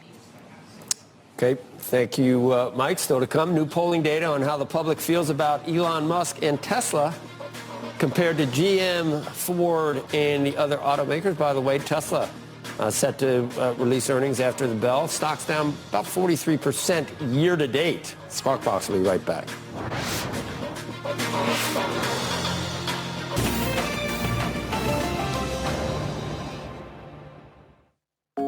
What inventions have transformed humanity? The wheel, the light bulb, the internet, and me. Learn how to use AI to be more successful with CNBC Make It's new online course. It's about how we embrace the technology. What we're really talking about is automation of tasks. You're going to feel like they were just always part of your life. We'll give you examples and how you can use AI tools at work and in life. Register at cnbcmakeit.com/AI. The age of AI is now. CNBC meets David Beckham. For a long time, people wanted me to do the life documentary, but I'm not very good at opening up. The things that I've been through in the past, I've kind of put in a box, locked it up, and thought I'm never going to have to talk about it again. And I was happy with that. But I didn't realize how important it was for me to actually talk about this stuff. So I opened up and talked about things that I'd never spoke about before, like, injuries and worries and things that went on throughout my career, the sending off and how that made me feel. When you talk about the sending off and the reaction to it, when you look back, what kind of mental resilience? Well, I'm really glad social media wasn't around back then, because it was bad enough then. It was challenging, and when I look back at some of the footage, some of the archive stuff I'd never seen before, and it was hard to watch, and I get emotional talking about it. My mentor always told me that your career is going to be a marathon, not a race. Often, you're not the only one running, so learn from those in front, support those behind, and when it counts, win well and lose well. Squawk on the Street, CNBC.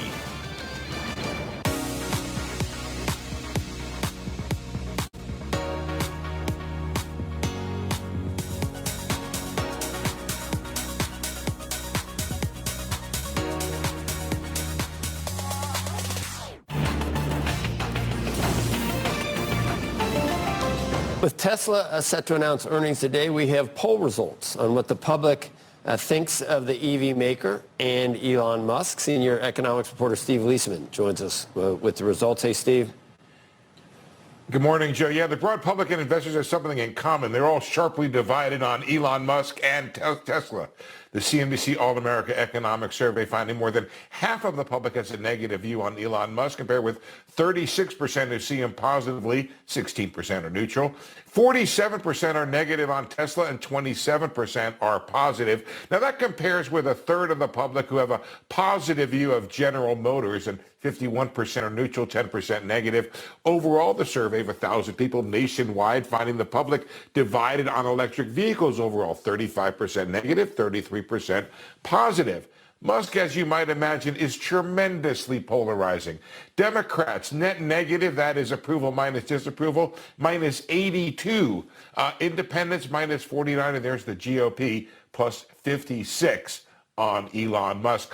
We also found that people are negative on Tesla while they're neutral or positive on EVs, and the differences are stark and may be important for the company with key car buying demographics. For example, men.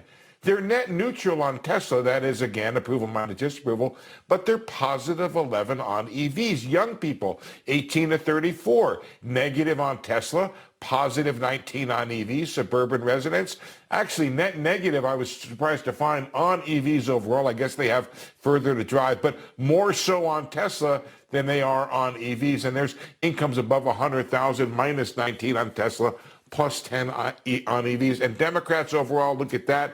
Natural buyers of EVs, they're plus 20, but minus 74 on Tesla.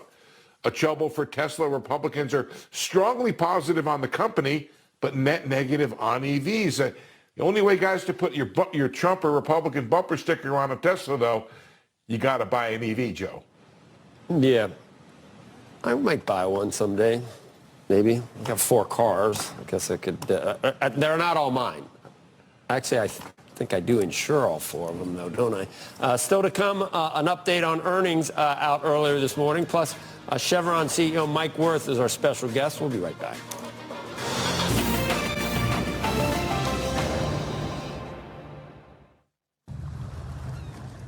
We empower those who act. Those who see the correlation between things above and things below the surface. Those who navigate risk by meeting every turn with a heightened awareness of what's possible. Constant assessment. Determine the best position. Catch the perfect wave. CME Group, where risk meets opportunity.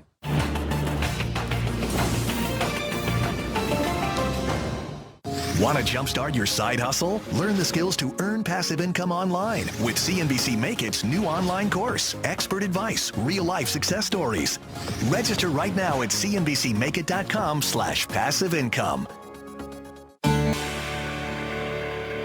If you're really ambitious, you don't think about the end goal.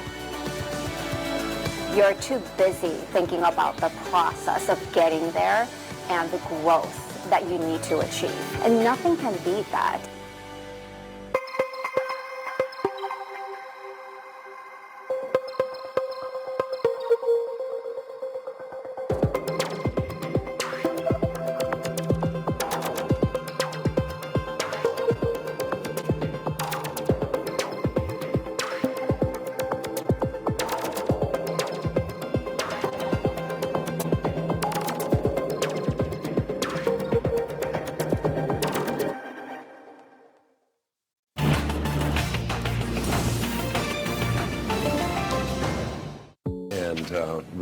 appreciate you being here for our big event. It's a little bit of both in oil markets.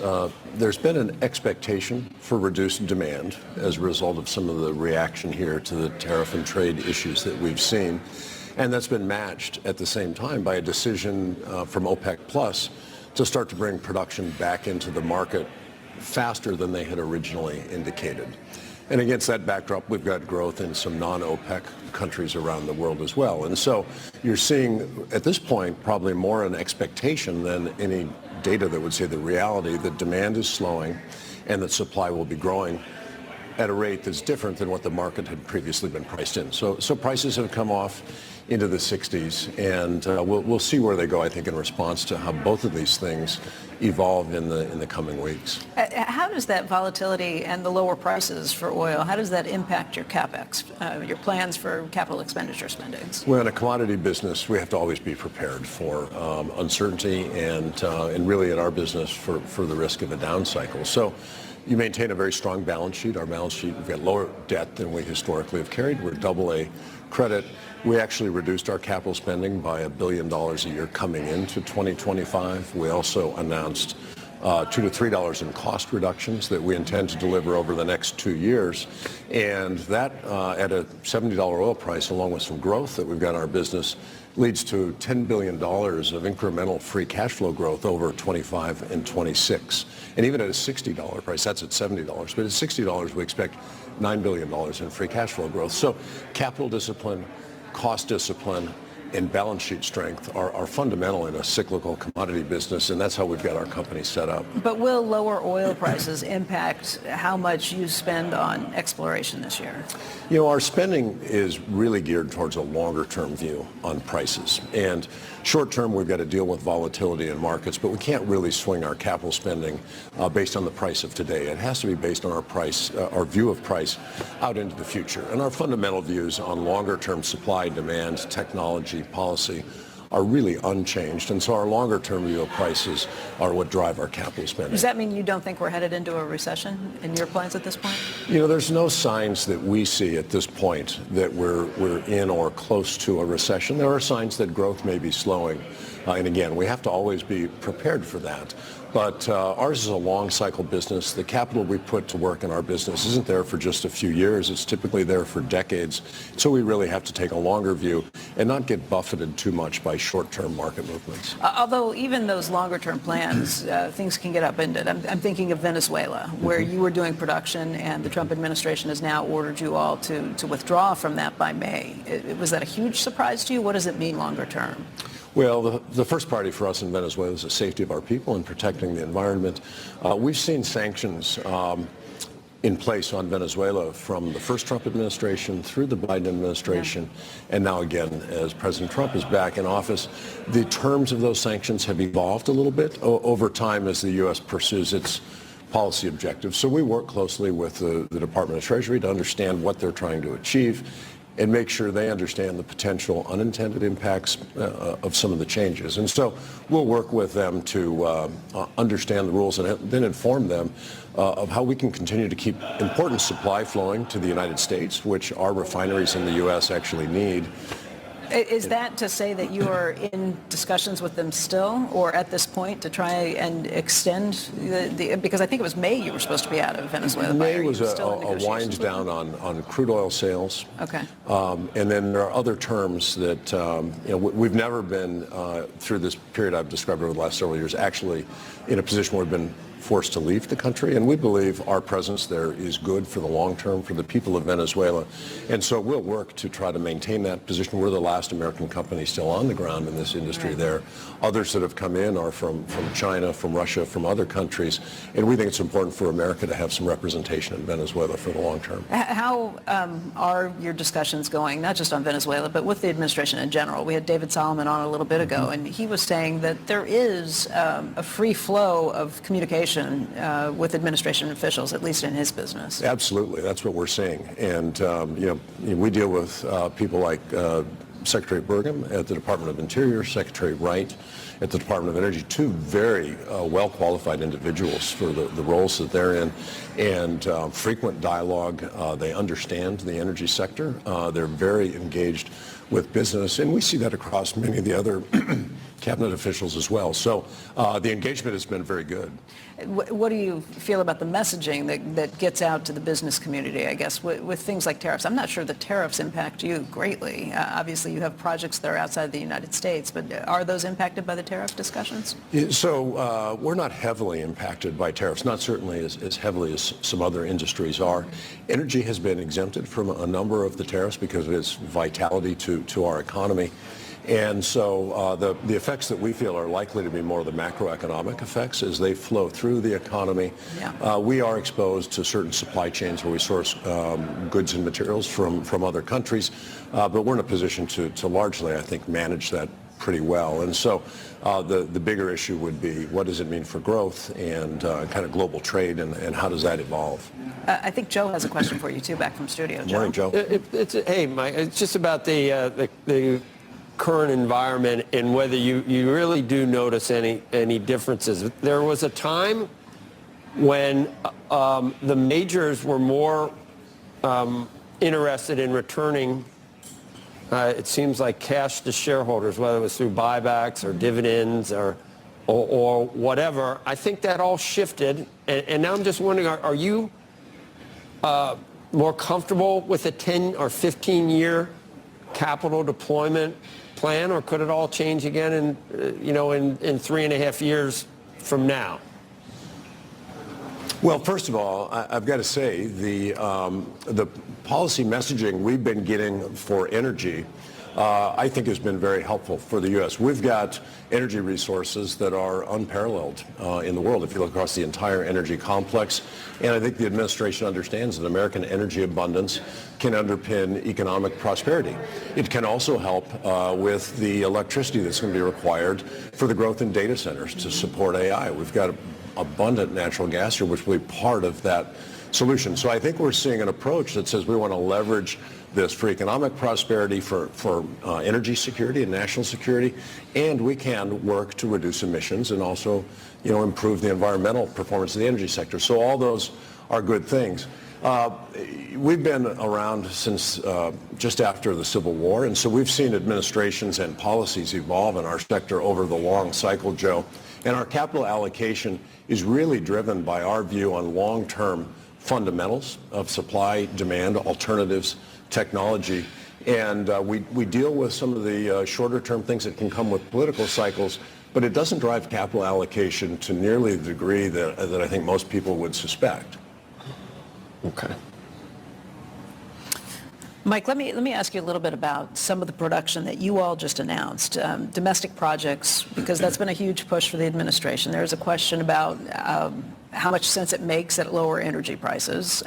We had Dan Yergin on yesterday, and he said that around $60, many of these investments don't make as much sense for the major oil companies. You all just announced yesterday about oil and natural gas production just starting from the Ballymore project in the Gulf of America. What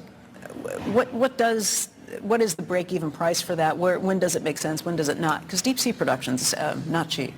Yeah, so you can think about U.S. oil and gas production kind of in two different categories. One would be offshore, right, like the project we announced yesterday, our third startup in the last 8 months in the deepwater Gulf of America. Will take our production up 50% between 2025 and 2026 out there, so 200 to 300,000 barrels a day. These are projects that were started many years ago.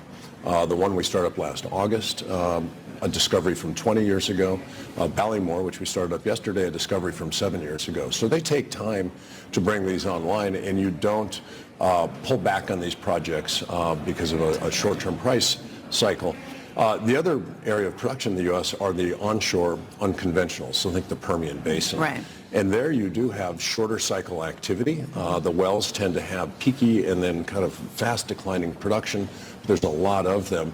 And so that's what we saw during COVID. We saw activity slow down and production respond more quickly. I think that's an area where if we were to be at a $60 price or even lower, I do think you're likely to see activity pull back in this sector.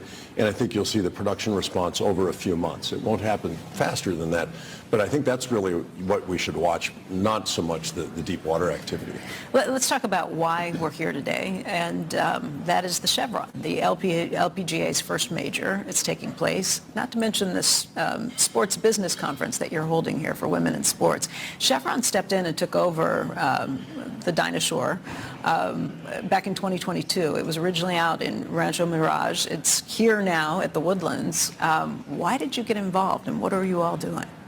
Well, in some ways, this is personal to me. I've got a daughter who is a college athlete, a wife who is a college athlete, and I'm surrounded by incredibly talented women at our company.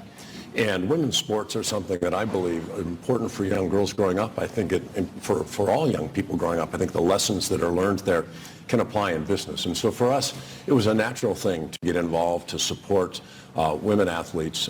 We do a lot with education for high school students. Some of the players get involved in these programs. And so for us, it's a way to invest in women's excellence in sports, but more broadly to promote excellence in school and careers and use this as a platform to help empower the next generation of women coming into the workforce. You're not doing it just as a charity, though. I mean, this is a business at this point. This is a sponsorship that is getting a growing audience. What did you see about the LPGA in golf that made you think, okay, this is the time and this is the place for it? Because you've raised the purse substantially. I think it was $3 million when you first came into it.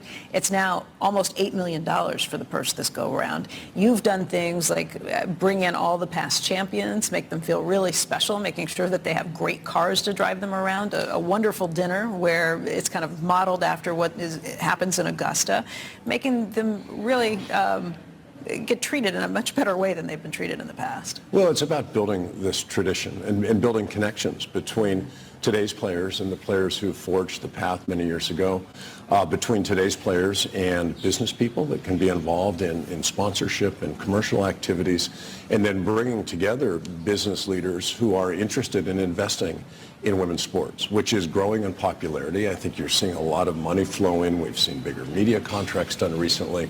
And I think live television is appointment TV. There's not many things that people actually schedule their days around, but sports continue to be that. And we think there's a big opportunity here to celebrate excellence in women athletes. We've got some wonderful players. Nelly Korda, our champion last year, is just a delightful person and incredibly talented golfer. And so it's a chance for us to show that to the world, get more network television time.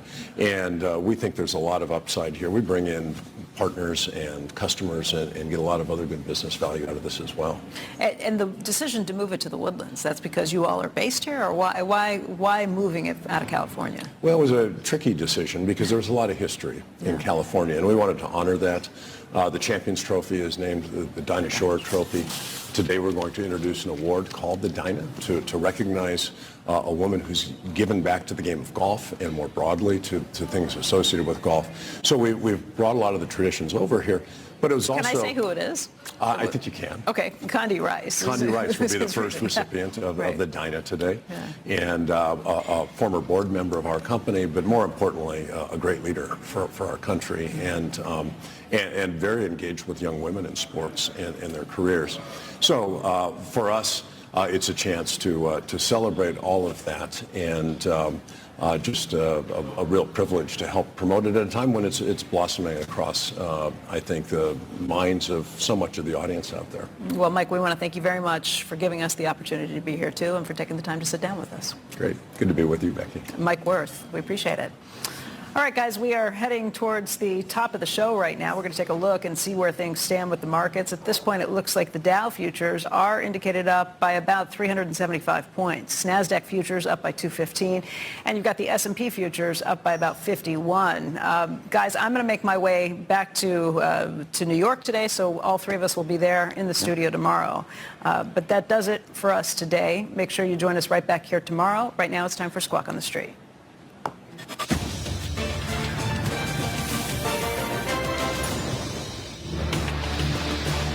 Good Tuesday morning. Welcome to Squawk on the Street. I'm Carl Quintanilla with Jim Cramer, David Faber at Post 9 of the New York Stock Exchange. Stocks are trying to bounce after another 2% sell-off on Monday.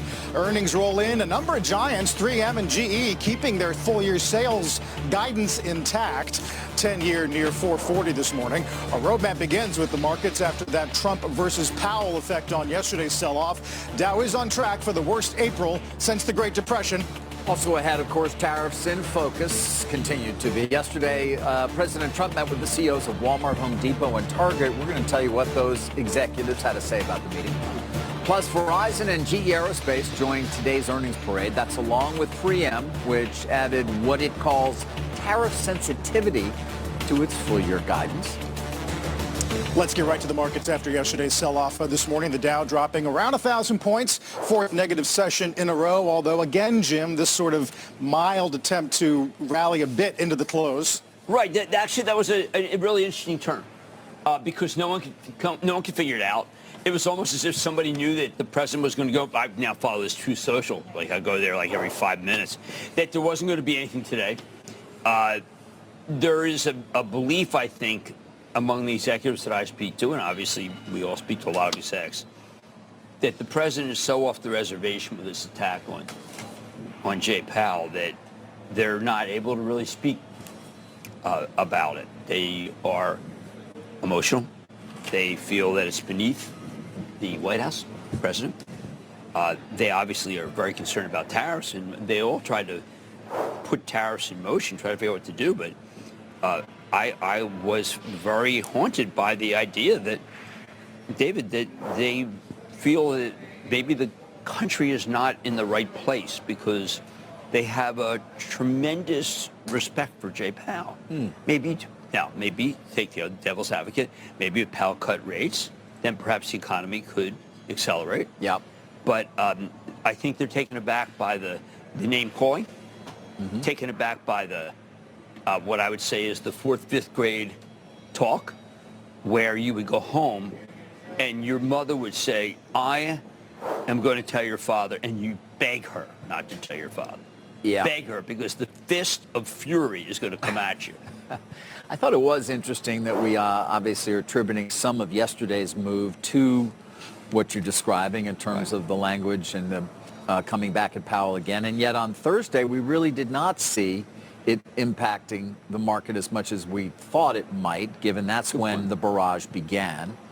I think if people thought it was one-off. It turned out to be and it may also have been Kevin Hassett's comments, you know, the word studying. But here we are today. Listen, Trump jawboned plenty at Powell the first time around. Obviously, he appointed Powell. I think his arguments are specious when it comes to when they cut rates and why they cut rates. Obviously, they also did that during COVID in a very significant way, helping and aiding certainly an economy. But the last rate cut, at that point, the long when rates Trump went was up. president. But listen, the thing I continue to run into more than anything, and David Solomon reflected this in his comments during an interesting interview this morning on Squawk Box, is we don't know what the policy is. And the analog I hear most often from leaders of organizations is I'm treating it like I did in the pandemic, where I just didn't have visibility. And so I spend on what I need to spend. I tighten where I can, and I consider worst case scenarios as well. And if this thing goes on for more months, it means that I'm going to start really cutting. And I think the likelihood of a recession, if that were to occur, Jim, at least according to the people I speak to, is going to be greatly heightened as a result of that. Absolutely, and I think that's a very succinct way to put it. I think that you go and you look at 3M, the stock's doing well, and Carl, you say, okay, what did 3M say? And 3M said, listen, we're doing well, the tariffs could be a headwind. What is GE doing? Well, they said, think we're doing well, and tariffs could be a headwind. You go to RTX, really great company, and they say, look, we could have some demand destruction on tariffs. And it's like, ooh, wow, numbers coming down. And that level of what I regard as refreshing honesty is not as well received as you would expect. Well, I was struck this morning by the number of companies that even if they trimmed EPS, they kept guidance intact for the year. Raytheon, Danaher, Synchrony, GE, 3M, MSCI, and Lockheed. That's a good number. Versus Northrop Grumman. Yeah, no, it is. It is. I was surprised at Danaher, which I felt that Danaher is one of the worst stocks I've ever had, and after being for years one of the best stocks. But that was because of China. Yeah. So I was gratified to see that they kept things okay. Yep. I think Lockheed Martin, Takelet has been a good steward of things. But I do point out that Northrop Grumman, which I think is a very good company, and by the way, the street had really gotten behind of late. Mm-hmm. Northrop Grumman is nothing short of catastrophic. Not good. No, not good. And you can see the stock down almost 10%. Obviously, it's a big hit. 25 minutes or so. It's not UNH. By the way, they're still downgrading UNH. Yeah, UNH. They're still downgrading UNH. Today, HSBC cuts quite a moment last week with that big. But, it was a 12% cut. Yes. And everybody says the same thing. We've never seen anything like this from UNH because UNH is so perfect. I mean, it's a Dow stock. It's actually up there. It's interesting. But I find that David, if you don't think the president's going to talk... And by the way, it had nothing to do with tariffs.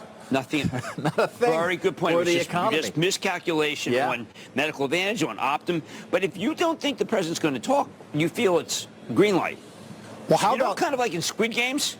Yeah. Like green light? Yeah, I do remember that. Very Squid Games. Or Mission Impossible. How about the hospital names yesterday? Tenet, Universal Health Services, Jim, on this notion that maybe Medicaid does get gutted a bit in this reconciliation bill? I'm beginning to think that I thought Medicaid would be immune. Look, do I want it to be immune? I don't want any to be immune. I kept hoping that DOJ would go after where the real money is. Medicaid, that could hurt a bunch of companies. Medicaid, David, is bedrock.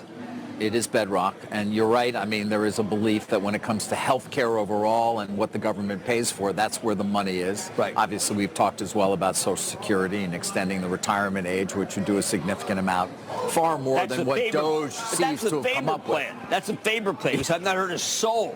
I know nobody wants to touch that. The Faber plan is really third amazing. rail. I'm just saying, even if you're 45 now, it's going to be. I'm not even saying do it for us old guys. I'm saying 45. Well, but when you get to Medicare, you're going to say, why, what's the big deal? I live in New York, and Medicare, like you go to a doctor, and the first thing they say, look, just before you come in, I don't take Medicare. We're going to take Medicare. And then people say, okay, see you later. Yeah, see you later. I mean, what do they do? It's like when you go get a drug, and you see the real price. It's not copay, and you just say, look, I don't need that drug that bad. Meanwhile, coming back to the broader markets, obviously yesterday we watched the dollar decline. Gold continue to forge higher. We watched yields a bit higher. Today, the 10-year yield is down a bit, at least at my last check. Obviously, we have the equity markets looking like they're set up for a nice rally here when we get started with trading. Right. Have we gotten almost too negative is at least something I heard, because everybody is so negative, I have to tell you, that at least I speak to in terms of their...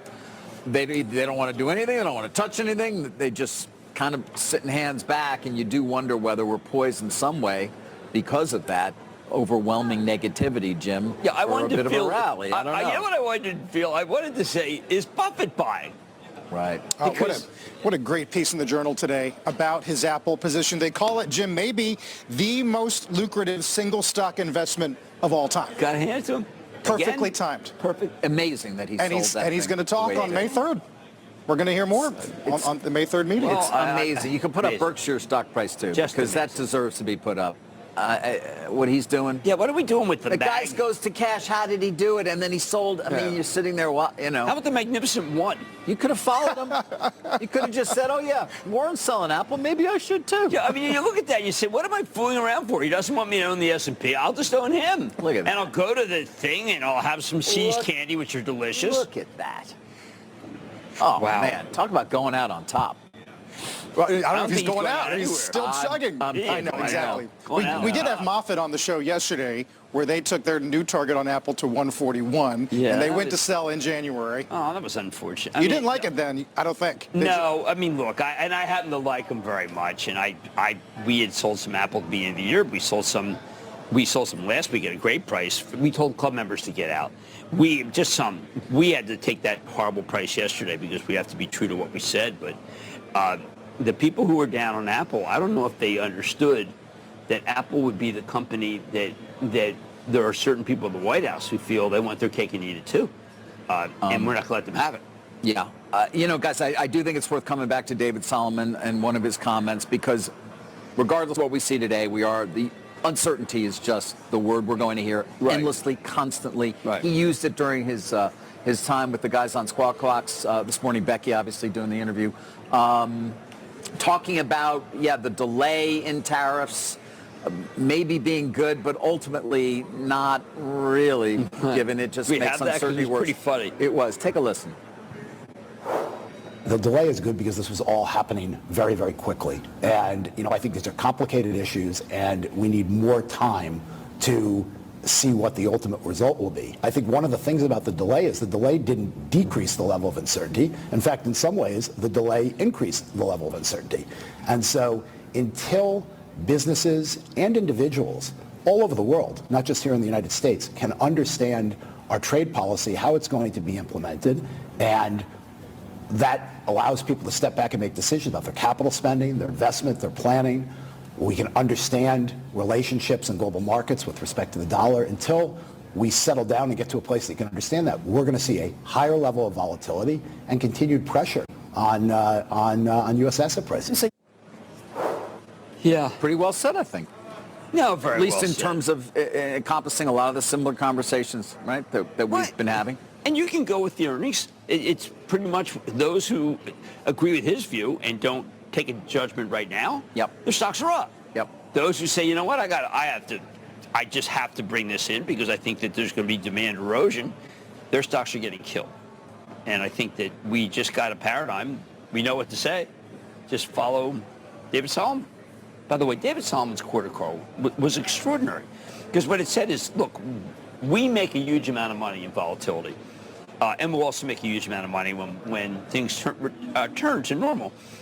And that was just a sensational call, and that kept the stock from being down only 10%. This is an important quarter. We've made the point, of course, that so much of what occurred is so different than what is occurring now. Exactly. What we're hearing, but I don't know that we're hearing that much commentary around the real impact of tariffs. Are we getting a lot more granularity from these companies in terms of their conference calls? We're trying to make deals. I mean, with Korea buy some planes. I mean, I think No. I'm talking about the companies. The companies, what they're telling us. Companies don't. I think there was a hope that we'd get more clarity in terms of, like United Airlines at least said, all right, this is what we look like with a recession, give you the one and this is what we versus the don't. 3M, we point out, all right, they said at least here's the impact that we see from tariffs right now. Otherwise, I mean, Verizon, their guidance didn't include tariffs. Well, now, it wasn't bad enough. Now, right now, they're a domestic company, but they do. But actually, you said it was very good. Handsets, by the way, if they do go up in price, that's a subsidy that's going to increase the cost how about of if that. Apple is $3,000? Well, that's as I told the White House,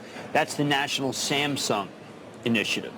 And by the way, if we go into Samsung, we have to go into what happened yesterday at the Google trial because it was incredible. I mean, and no one's talking about it. The Gemini commercial agreement, Google paying for Gemini default, which seems a lot like the Apple deal. It does. We're gonna have to get into that. I worked with all this weekend on the previous one, which they allegedly lost. I know you did. But this is, I read this, Gemini paying for, Google paying for Gemini default. And I said, well, this is exactly what I thought they did with Apple. Now, Google's a very smart company, and I'm going to try to get a hold of them. I tried to get a hold of them last night, but this is just terrible. Redact me. Yeah, just redact me. We're going to hear more from Google, of course, on Thursday night. We'll take a quick break here. A lot of other earnings movers to get to. We'll take a look at the futures. Of course, Tesla this evening. Fair amount of downgrades. Jim mentions UNH, but others, UPS, Texan, eBay, Kraft Heinz. We'll get to all of it after a break.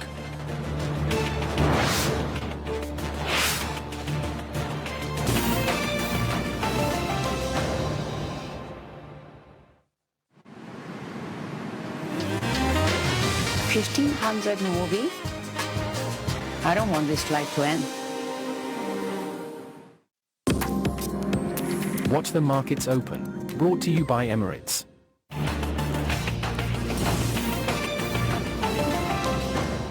I've always had an ambition to do something I love. I actually got my degree in hotel and restaurant management, but I had a thing for numbers, and that's how I got onto Wall Street. I became a trader. I traded all different kinds of asset classes. The energy in a newsroom when there's a big news day out there feels a lot like the energy on a trading desk on Wall Street. There's a lot of activity. The stuff we do at CNBC means so much to so many people because it empowers you with knowledge and with everything that you need to make the right decisions.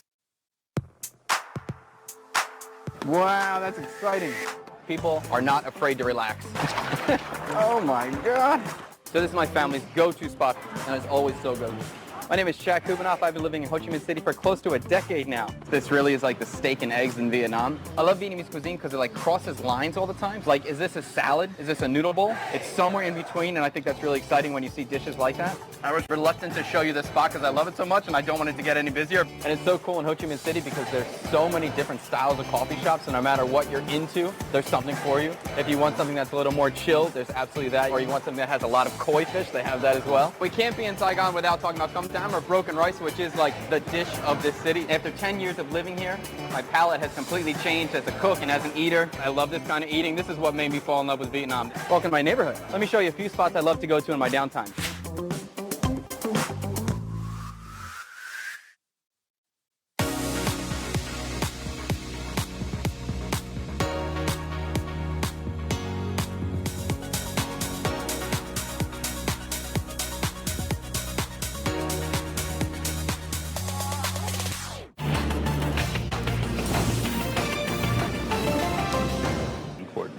I think there are a lot of people out there who want a quick look of what's happening.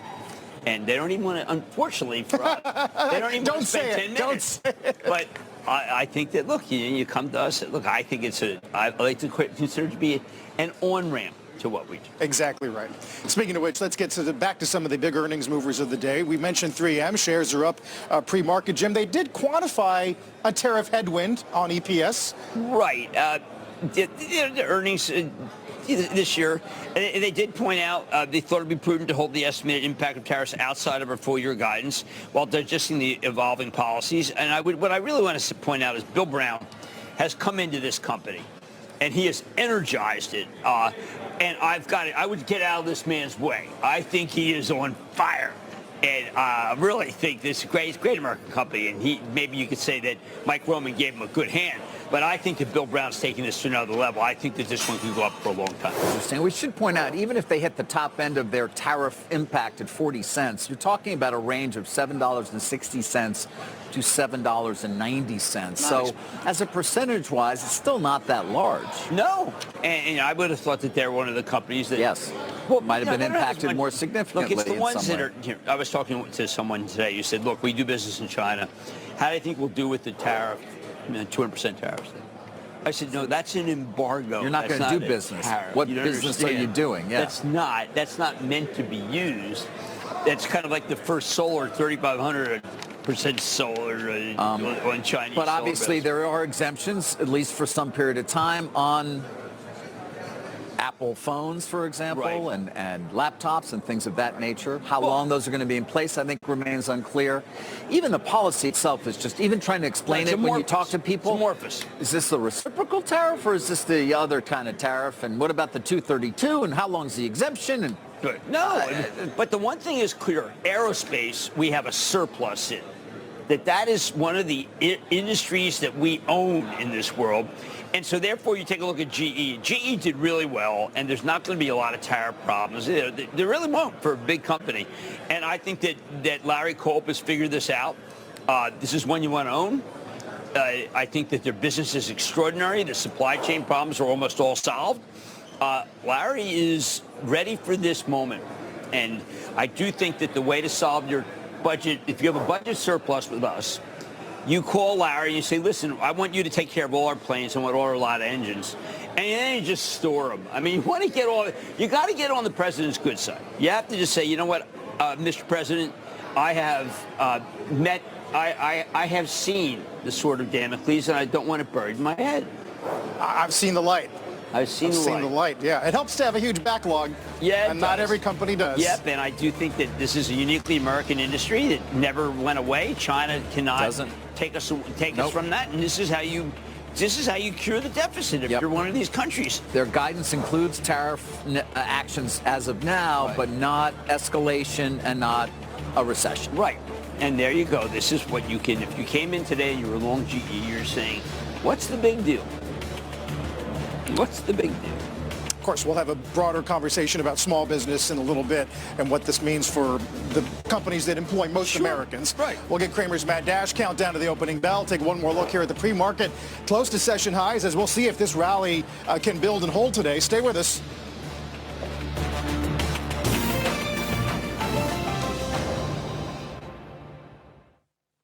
The Bond Report is brought to you by PIMCO.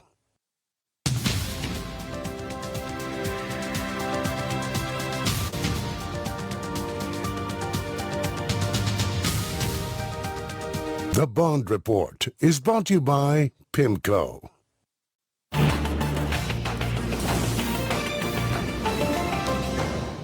One thing I've learned over the years is don't yell at the stock market. Why do we follow the markets? It's to make money and because it gives us a lens on how the world works. Ambition is the ability to see yourself in the future and to take steps right now in the present to become that future person. CNBC viewers are very ambitious. At CNBC, we are in the dreams business.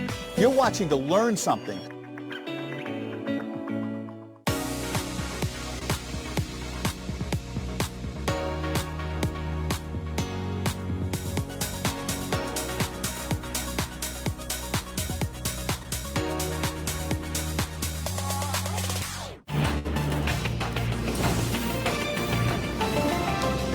No, she switched. She just had a regular cheeseburger with bacon. I couldn't get. I don't know what's the matter. I had just fries, fresh cut fries. Lisa never has another thing but No, Baconator because at we were home. having Easter dinner, and she felt that if she ate that a Baconator, she might be too full for Easter dinner. I think that's. So she good just got the insight. cheeseburger with bacon, but not the Baconator. Exactly. Ah, well, got it. Well, that's different. And one's only 1,000 calories. Let's get the opening bell on the CNBC Real-Time Exchange. On the big board this morning, it's energy equipment manufacturing company GE Vernova. Yes! At the NASDAQ, it's People Magazine, owned by IAC, celebrating the recent launch of the People app. As we get... Talk to my kids. It is like a kids reader. As we get some green on the board this morning, Jim. Well, look, I think the president has said nothing nasty. He's not been vicious. He's not called names. David, I was thinking about what names for you. I was thinking, how about considered? How about brilliant? These are things I would call you. Oh, that's so nice of you, Jim. Thank you. And then David, brilliant Faber. I just trying to keep the way I would do it. Instead of loser? The loser's a bad one.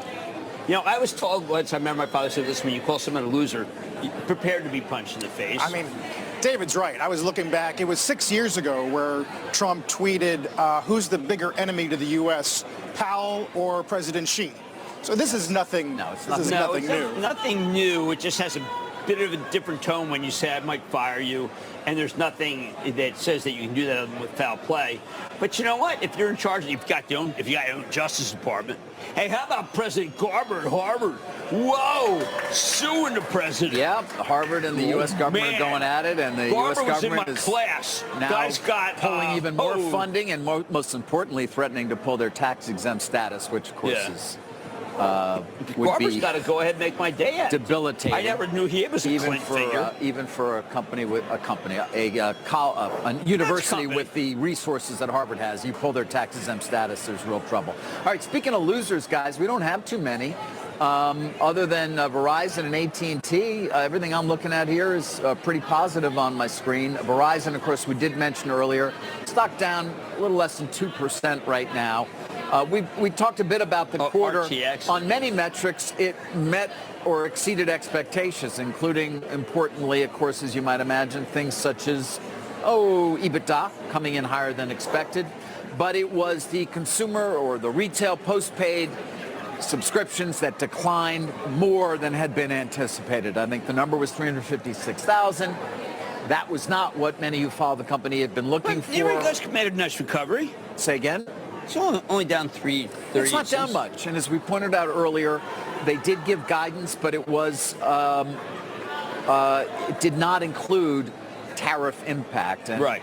For a company that may do a subsidization of equipment, that being your phone, the $3,000 comes from China, oftentimes you might imagine at some point there might be a tariff impact if, of course, we get tariffs back on of some kind to those phones, which are right now exempted, but being examined under 232 and things of that nature. So, generally not a bad quarter on many metrics, but it was the miss there. And then just the question of competition, and with T-Mobile that we talk about so often. On their earnings transcript, the CFO said, and by the way, interestingly, they didn't actually say this, but it was written on their transcript, consumer postpaid upgrade rate 3% in the first quarter, and that was slightly lower than the prior year. They're seeing customers hold on to their phones for longer periods of time. It's a big issue. As you might, as we anticipate in some ways, people are looking to cut back or not willing to make the big purchase. That said, a lot of people rushed to the store in anticipation of phones that would have cost a lot more. Right. So you may have seen a bump up, but that took place in April. Remember, T-Mobile, you can still get a very good deal on T-Mobile phones. If you want to go in and get an Apple phone, I do suggest that people recognize that you'll probably be getting a Samsung phone a year from now if a certain part of the White House has its way. I don't think Carl know that they're steering people towards Samsung. But it's what happens if you decide to decide not to back Apple. But they haven't. I don't think they thought that through. They just know that Apple wants its cake and eats it too. They want to do China. They want to do us. No. So let's just deal with a company that is Korea's gem, and help Google, which is in the crosshairs of every single part of the Justice Department. But that's the plan, because the plan isn't really thought through that much.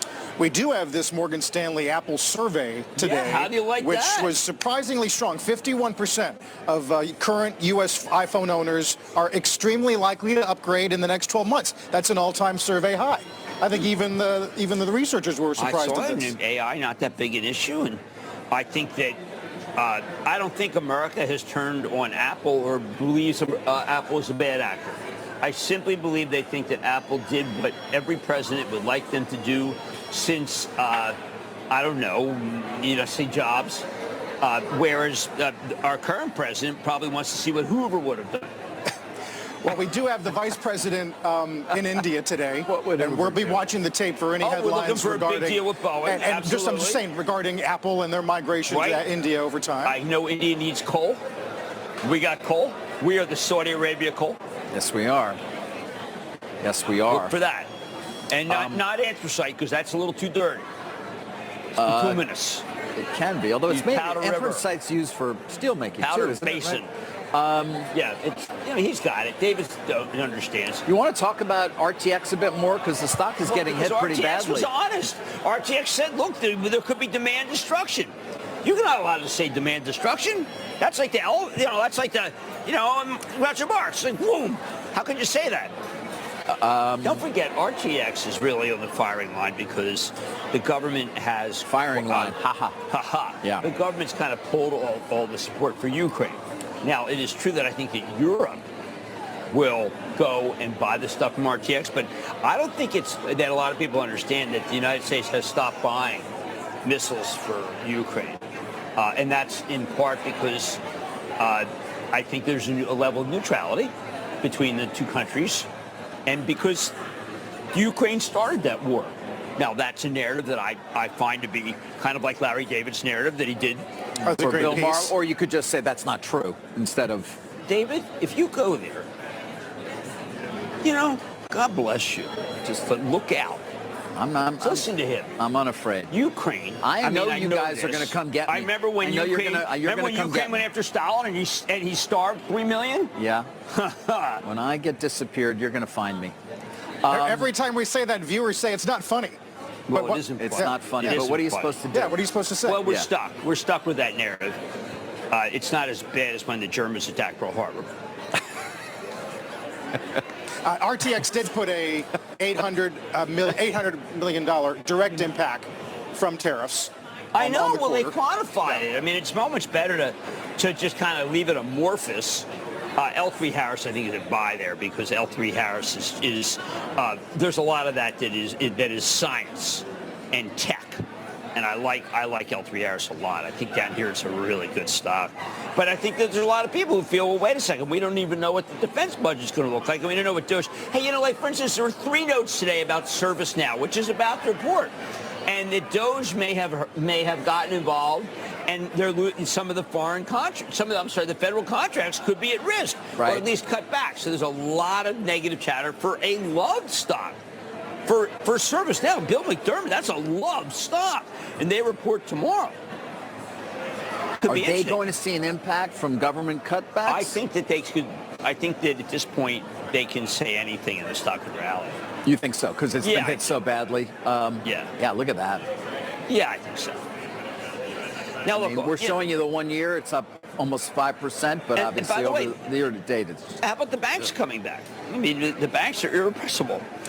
No, you have Comerica now. Yeah, there we go. Almost 30% decline. Yeah, the banks are. Look, I'm going to go back to Ukraine. I feel it's terrible to joke. I don't mean to joke about Ukraine. I'm saying that the RTX orders have been cut for Ukraine. Right. And that those orders then have to be picked up by Europe. I mean, and it was our country's philosophy that maybe Europe should do should pay its freight. So it's not a wrong philosophy. People may forget. People don't realize that there's this gulf between when the U.S. government buys them and when Europe buys them, and you can't just switch it like this. Right. Much to Zelensky's chagrin. It is a large company, RTX. I mean, you think about Collins Aerospace, Raytheon, Pratt & Whitney. They're all in there. Pratt & Whitney was a good quarter. Yeah, it was. Yeah. Yeah. And GE all was part of the same company. And GE Defense was very good. Speaking of things that fly, worth mentioning Boeing, a fairly large sale to private equity, Thoma Bravo. The Thoma Bravo deal. Yeah, $10.5 billion. It's all cash. Don't know about the financing. I'm always interested to see if private credit is stepping up in these deals. Oftentimes they are, but the deal itself is for what they call their digital aviation solutions business, and it includes Jeppesen, ForeFlight, Air Data, and Oz Runways assets. And Thoma Bravo, which we know, or viewers certainly know from so many of the purchases they made when it came to SaaS companies and things of that nature. All cash, $10.5 billion. One of the larger deals. That's very good. Certainly in private equity that we've seen in quite some time and a purchase like that. I wanted to ask you. Yes, sir. Was Jonathan Gray, with his company, did they take a lot of Chinese money? I mean, Blackstone was crushed yesterday. What was it? On the FT piece about China lessening their commitments to private equity. It is hard for me to believe that Jonathan Gray is exposed to CEO. Well, that much to China they take money in from everywhere. I mean, and Steve Schwarzman has certainly spent plenty of time in China. He has the China he has the Schwarzman scholarship, sends people to China. You're right. Well, I was hoping the answer would be, Jim, it's not that much. Because I think the company is a great company. It is a great company, Blackstone, obviously, but in terms of an alternative asset manager. You're right. But, you're right. And by the way, private equity is not what it once was in terms of the importance to the overall business. Real estate, obviously, have been clips in a long time ago. Private credit, certainly. Oh my God! More recently, the data center. The data center. Remember when the data center was like this growth industry where everybody. Whoa! Amazon Web Services. Actually, not really. Microsoft. Not really. But it doesn't matter. The data center is now kryptonite. It's like, look out. This thing. All right. No, you don't want to be Did get a bunch of initiations on that note on CoreWeave, which came public at 40. They didn't really like it, though. Actually moved up nicely and is now below 40. Below its what we call its syndicate bid, but all the analysts now could come. A lot of neutrals, I think, was what I saw today. B of A was initiated buy. That was the one buy I saw. Was that one buy? Yeah, I saw our friend Ben Milius was kind of in the neutral camp. A few others this morning as well. The same concern. Microsoft, big customer, incredibly capital-intensive business. Other side, still a lot of demand from OpenAI, maybe from Google becoming a new customer or a larger customer. And so that kind of is the push-pull there on CoreWeave. Remember, OpenAI's big customer, but Microsoft has that relationship. Yeah, but Microsoft's 60% probably going down. OpenAI may take all of it and more. Remember, right now they lease their data centers. Possibility CoreWeave at some point will start owning the data center as well, building it from the ground up. No one believes anymore. I mean, Vertiv, which is, I think, a fantastic company, is going to report, and I think that people think that Vertiv's not going to make the number. And I think they're going to make the number, but nobody cares. It's a rather amazing moment where the companies all are doing incredibly well. Vertiv especially, Vertiv's going to report, and people are going to say, "Nah, it's last good quarter," and it's devastating. Well, what's it going to take to turn that trade around, Jim? You have to see the CapEx numbers and realize the CapEx numbers have not declined. And I think that's what's going to happen, because I still think that there's a tremendous opportunity to be the number one search. And I know that when I looked at this, again, I do not have Google's comment. When I looked at the comment by the government about how Google's tied up with trying to get the Samsung deal, and this again is page 22 of the government's brief, Google paying for Gemini default. It's like a lot of people worried that Gemini is going to be hurt, and that Google's going to be, that Google search is going to be, somehow cannibalized. Well, this shows you, forget it. It's not going to be cannibalized.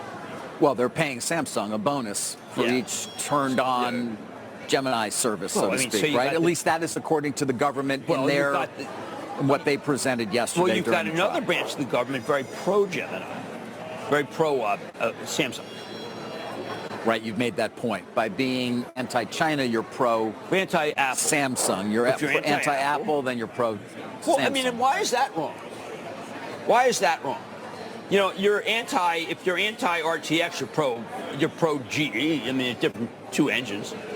I don't think there's anything wrong with this. I think it's important that people know what the philosophy really is.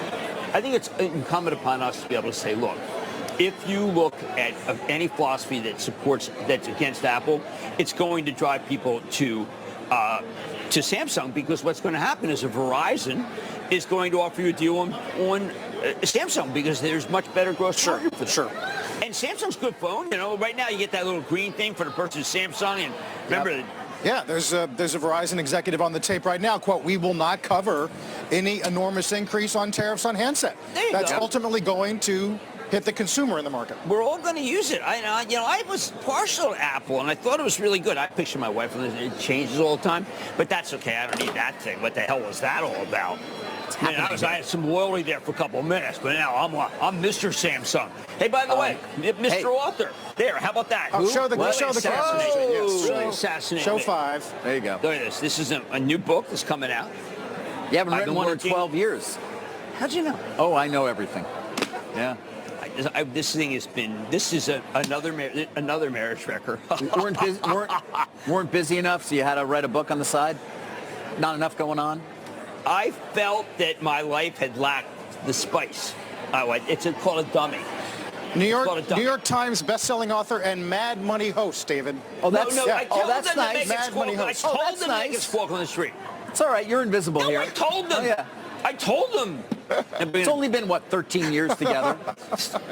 You can write it. I'm changing that right now. That's just great. Good luck on the book there, Jim. We won't be mentioning it again. Well, I think the White House is going to buy 100,000.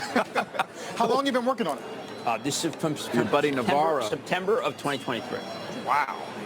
Yeah, and now I got to read the audiobook, which takes about I'll tell you 50 hours. I have to read it because pretty relevant. You want to read it? I'll read every word of it. No, read the you got the audiobook. The audiobook. Yeah. I'll listen to it on fast speed. Really? Yeah. Thank you. Congratulations in advance. Thank you very much. Yes. And it's October. Oh, October. I've been working. No, it's been miserable. It's been my life. I've written it, rewritten it. I've liked a lot. And I sent it again. And it was initially 450, and I cut it back. I cut out, for instance, a lot of my interactions. References to David. All right. Well, here's getting back to another interaction. Global payment stock is up. I mentioned it because on Thursday we had one of the largest deals of the year. Obviously, every day has been with so much news coming at us. We didn't focus on it. Incredibly complex transaction involving 3 separate companies. WorldPay bought by Global Payments, and a lot of its shareholders were not happy. Perhaps the communication around the deal itself could have been better in terms of shareholders. Let me just give you some sense from the shareholders' perspective. Even though they were selling a unit to FIS at 12 times EBITDA and buying this one at a lot less, WorldPay has had more than its share of challenges. It does appear to be in a much more stable place, but it was only in the fall during their investor day that the company had said they won't do a big deal. At least this is what I've heard from some shareholders. and they, were focused on moving products to the cloud, realigning global sales, their global sales force, and if they were to sell an asset, which they did, they sold an asset to FIS, they would give capital back in the form of most likely a buyback. Didn't happen. Instead, they go and buy not just the 45% of WorldPay that was owned by FIS, but the 55% owned by a private equity firm. They pay a big number for it, though a lower number than what they were divesting assets at in terms of multiple to EBITDA. And all the shareholders are like, what are you doing? Doesn't require a shareholder vote, by the way, either. They just jammed it. Yeah. Wow. So I wanted to note it because the stock got crushed. Absolutely crushed after they announced that. Today it is finally seeing some positive attention to that territory. And no one's paying any attention to the fact the regulators let the Capital One deal go. And Capital One deal went yesterday. Yeah, we didn't get to mention it yesterday. I know. Because now they have their own payment plan. This could be totally disruptive to the industry. My Travel Trust owns it, and I thank heavens that that deal was approved, because that was just at the last minute. That was a very controversial decision to make that deal work. Yep. Although we didn't get to Uber this morning as well, and this FTC suit. As we go to break, by the way, equities performing well out of the gate here. Dow's up almost 600, got nearly 2% gains in tech, banks, utilities, energy, consumer discretionary. As for bonds, hardly any data today. Richmond Fed was the only thing on the calendar, but fair amount of Fed speak with Harker, Kashkari, Barkin, and Kubler in the coming hours. Stay with us.